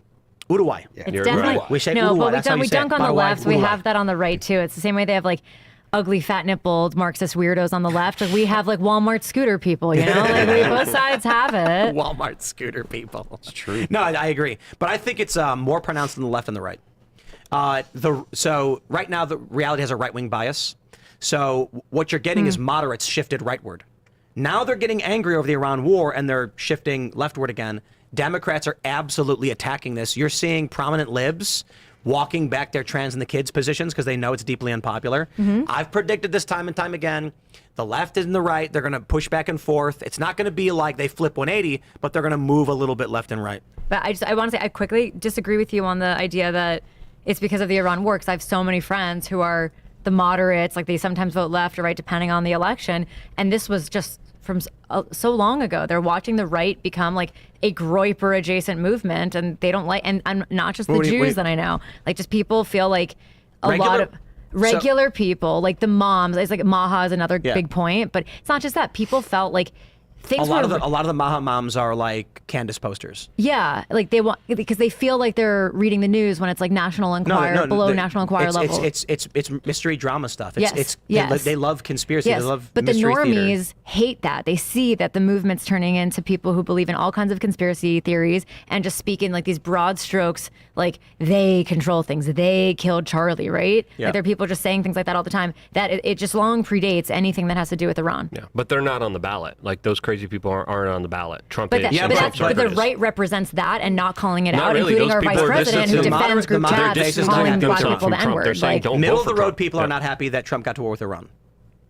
That's just true. yeah, but I just think that you could add it to the list. I just think we already lost the normies. I agree with that, and I think that That's- actually may have been Trump being like, "All right, who cares?" You know. We lost it. Yeah. Could let's be. just. Let's read some more.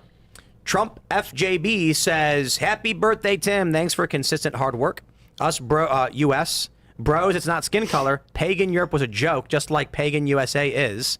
Can't be great without Christ. Period. Thank you for the birthday wishes. Indeed, I turned 40 years old. Big old 40. Today or what's up? today? Monday. Oh, correct. Yeah, Happy it's coming birthday. for you, Yeah. Lou. Did it? I thought it was going to be Sunday for some reason. No, we're probably going to do like a get together on Sunday whenever it's here. Yeah. But you're coming up. I know. I don't want to. It's going to be this year too. fine. I came from the future to tell you you succeeded. Me? No, you did too. This whole thing succeeded. Ian is Thanks for Luke's letting us son know. from the future. Could be. Thanks for letting us know. That kind of makes sense a little bit. Keep your eyes open, yeah. Thanks for having me, Dad. I'd actually be more likely to believe that Luke travels back in time and then meets a beautiful woman and they have a child. He names him Bill, who goes on to be a great political pundit with a popular show on HBO. He does look exactly like me. Doesn't he? He does look like my dad. We got to get Bill Maher. Luke looks like Bill Maher. Luke Rudkowski and Vladimir Putin in the same room. What? That's going to be a good show. Bill 'cause Maher was they're so all connected. pissed about my Ian organization. would come up to me and he'd be like, after a show, he'd go, I was thinking, we got to get Brad Pitt on the show. And I'd be Yeah. like, oh, yeah. No, all I right. get these three because they all look the same. I mean, not the same. They look alike. Putin looks a lot like you. Yeah, if Putin and Bill Maher had a baby, I would pop out. I think No, it's they're pretty both. clear. Luke goes back in time and has twins, and he names one Bill and one Vladimir, and then they get separated at birth. You know? What I happened? should name my boobs. Bill Maher flipped out on We Are Change Los Vladimir Angeles. and Bill. We're naming them now? That was always the thing. All right, let's grab some more of these here Rumble rants. That is my right. Joey as an Giggles American. says, not today, 34Cs. The Crusades must begin. Don't be tempted, boys. Go, go, go. Simps sink ships. Yeah. Not today, 34Cs. Not today. Cabbage Roll says, CA policies led to CA refineries' recent closures. That's why the gas price is up in CA, not Iran-U.S. war. Interesting. I didn't hear that part. That's so Forced name change says Iran is a problem created mainly by Britain and BP party by U.S. Just because the West made that monster doesn't absolve Iran of its actions. We made a monster, so now we have to put it down. Sad but true. Well, the Ottoman Empire was a big problem before that. You know, it's kind of the vestiges of the Ottoman Empire at that point. And World War I. Yeah. St. Miles says Schumer is worried about the billions of votes from his illegal aliens. Billions. The response, who was it? Was like Josie. She was like, "Are there billions of people on the tens of billions of people on these voter rolls? That's a problem. That's a probably." He's worried about that neti pot.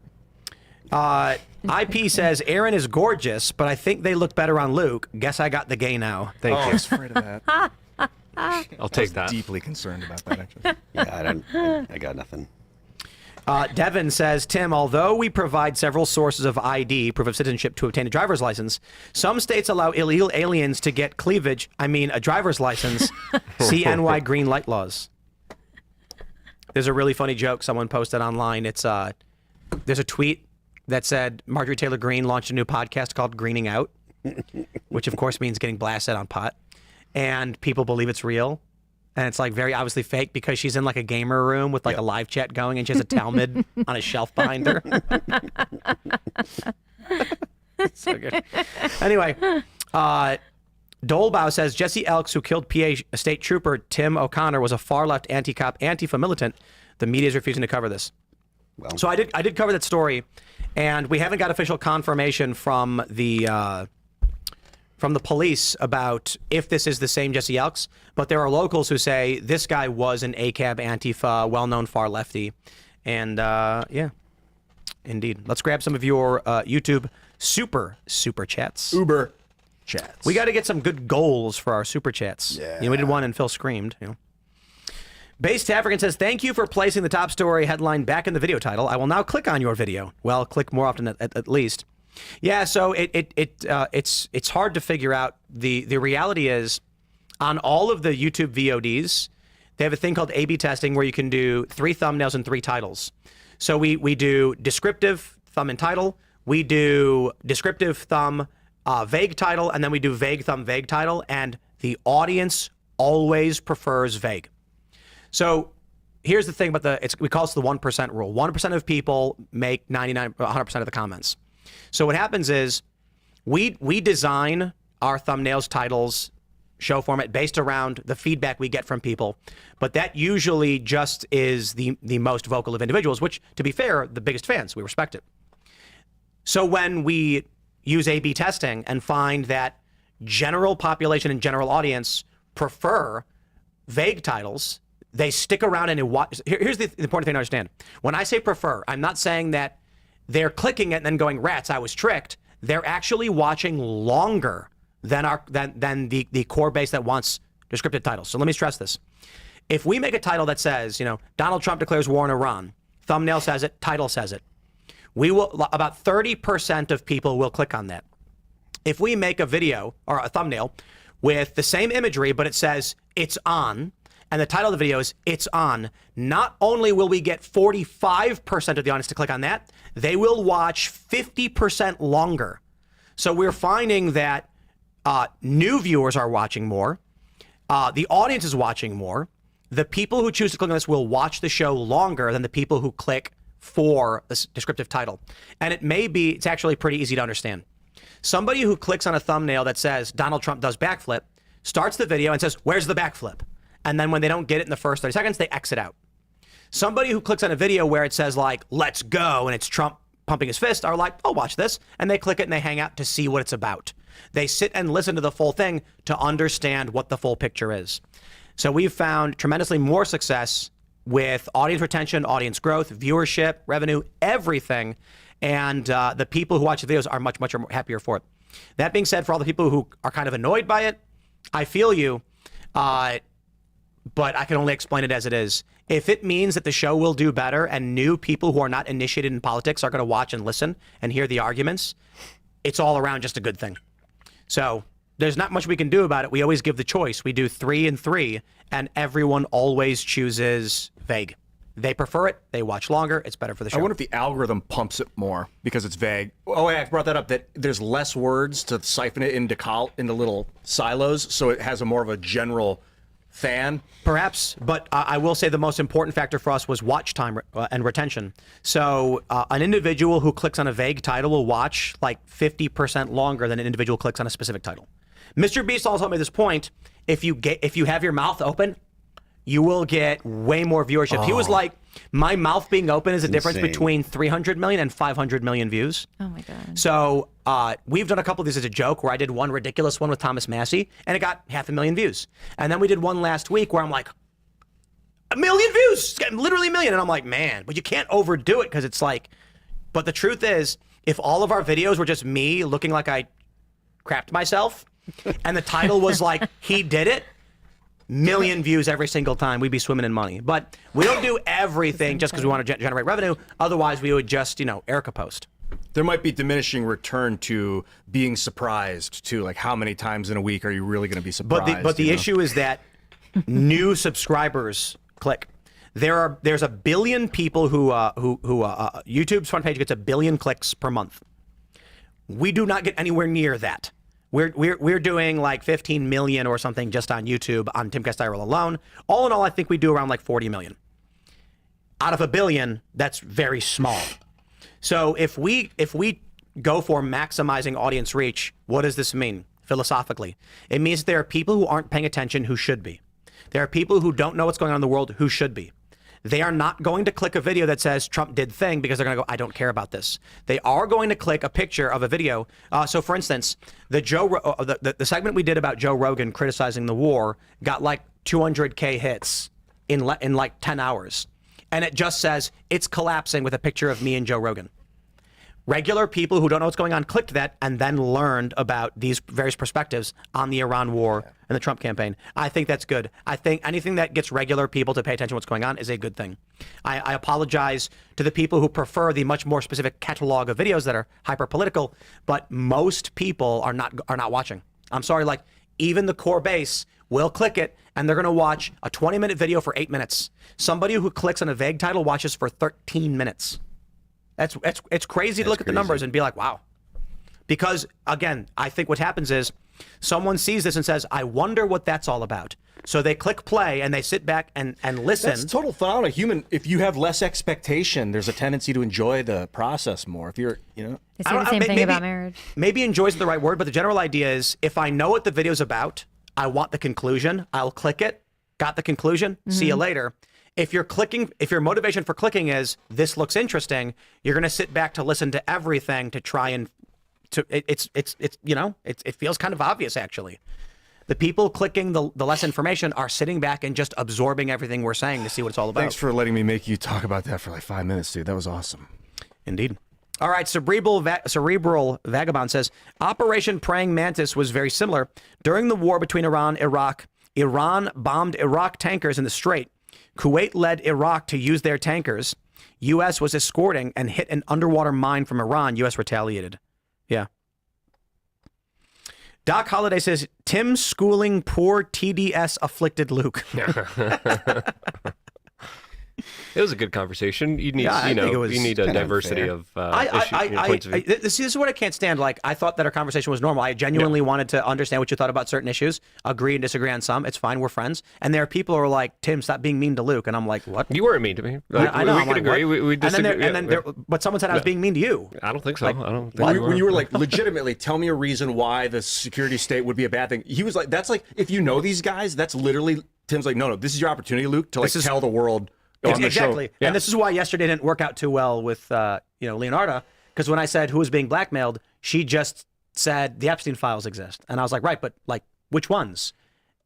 And she didn't know. And the issue is not that she took offense to it as if I was needling her. I mean, to be honest, if I was just doing the Socratic method of tell me more, and you can't answer it, that's the point of the Socratic method. I literally just was asking her like who was being blackmailed by Israel. If tell me, I mean, I don't know. And she couldn't. And she got mad about it. It's not intended to insult. Like when I'm asking Luke the same things, it's articulate your worldview on this so that we can understand it better. I get annoyed by a lot of these internet debates. Like I've been watching, I don't know if you guys saw the Kyla versus Andrew Wilson one. No, I heard about it. I've been watching a bit of that, and I'm just like, honestly, guys, I feel like neither of those people are actually trying to understand each other. and articulate an idea. It feels more like they're just trying to clip farm. Like it's just gotcha. And Kyla's approach was, I'm going to be the academic moderate liberal, and Andrew Wilson is going to be the exasperated conservative, and it felt very performative. I'm not suggesting they did it on purpose, but it didn't come off as a conversation with the intent to understand the other person's worldview. So, it is what it is. Whatever. Not that I'm perfect either. I'm not trying to say I'm better. Let's grab a couple more of these here super chats. The Hat and Beard Show. Nobody hates beards. Came to find out the resource wars will be all about fueling AI. 2077, here we come. Yeah. Can I get a channel shout out? Let's go, fellow patriots. The Hat and Beard Show. Yeah, Fallout got it wrong. It wasn't over oil. It's going to be AI bombing each other. Maybe they'll incorporate that in the New Vegas stuff. David Bricken says, the problem with the Uniparty is that they think Americans are stupid and a majority of us insist on proving them right. You are correct, sir. The problem is that it is a minority of individuals who have who have strong enough reading comprehension. Let's just say cognitive faculties. So what happens is if you're a politician and you want favor for something, if you want public support, you only got to target the back half. I need 51%. So everybody who's at 101 IQ and back. I don't need to pander to smart people. They waste my time. So you pander to dumb people, and that's like the Democratic Party ethos. You win. You win. Let's go. Texas says the same guy who is against voter ID is upset about a database, yet wants a gun ownership database. Go figure, a lefty logic. Who is that? I have no idea. What was it? They're looking for a gun I don't know database. Who's in favor of a gun database. Not sure I follow that. We're going to wrap up, my friends, and head over to the uncensored portion of the show over at rumble.com/Timcast IRL. But I'm going to stress this once again. There's a big story happening in Texas. We'll throw this one out there in the end for you guys. The Lodge Poker Club is probably the premier poker location in the world, in my opinion. I know some people will say, oh, that's silly. It's not true.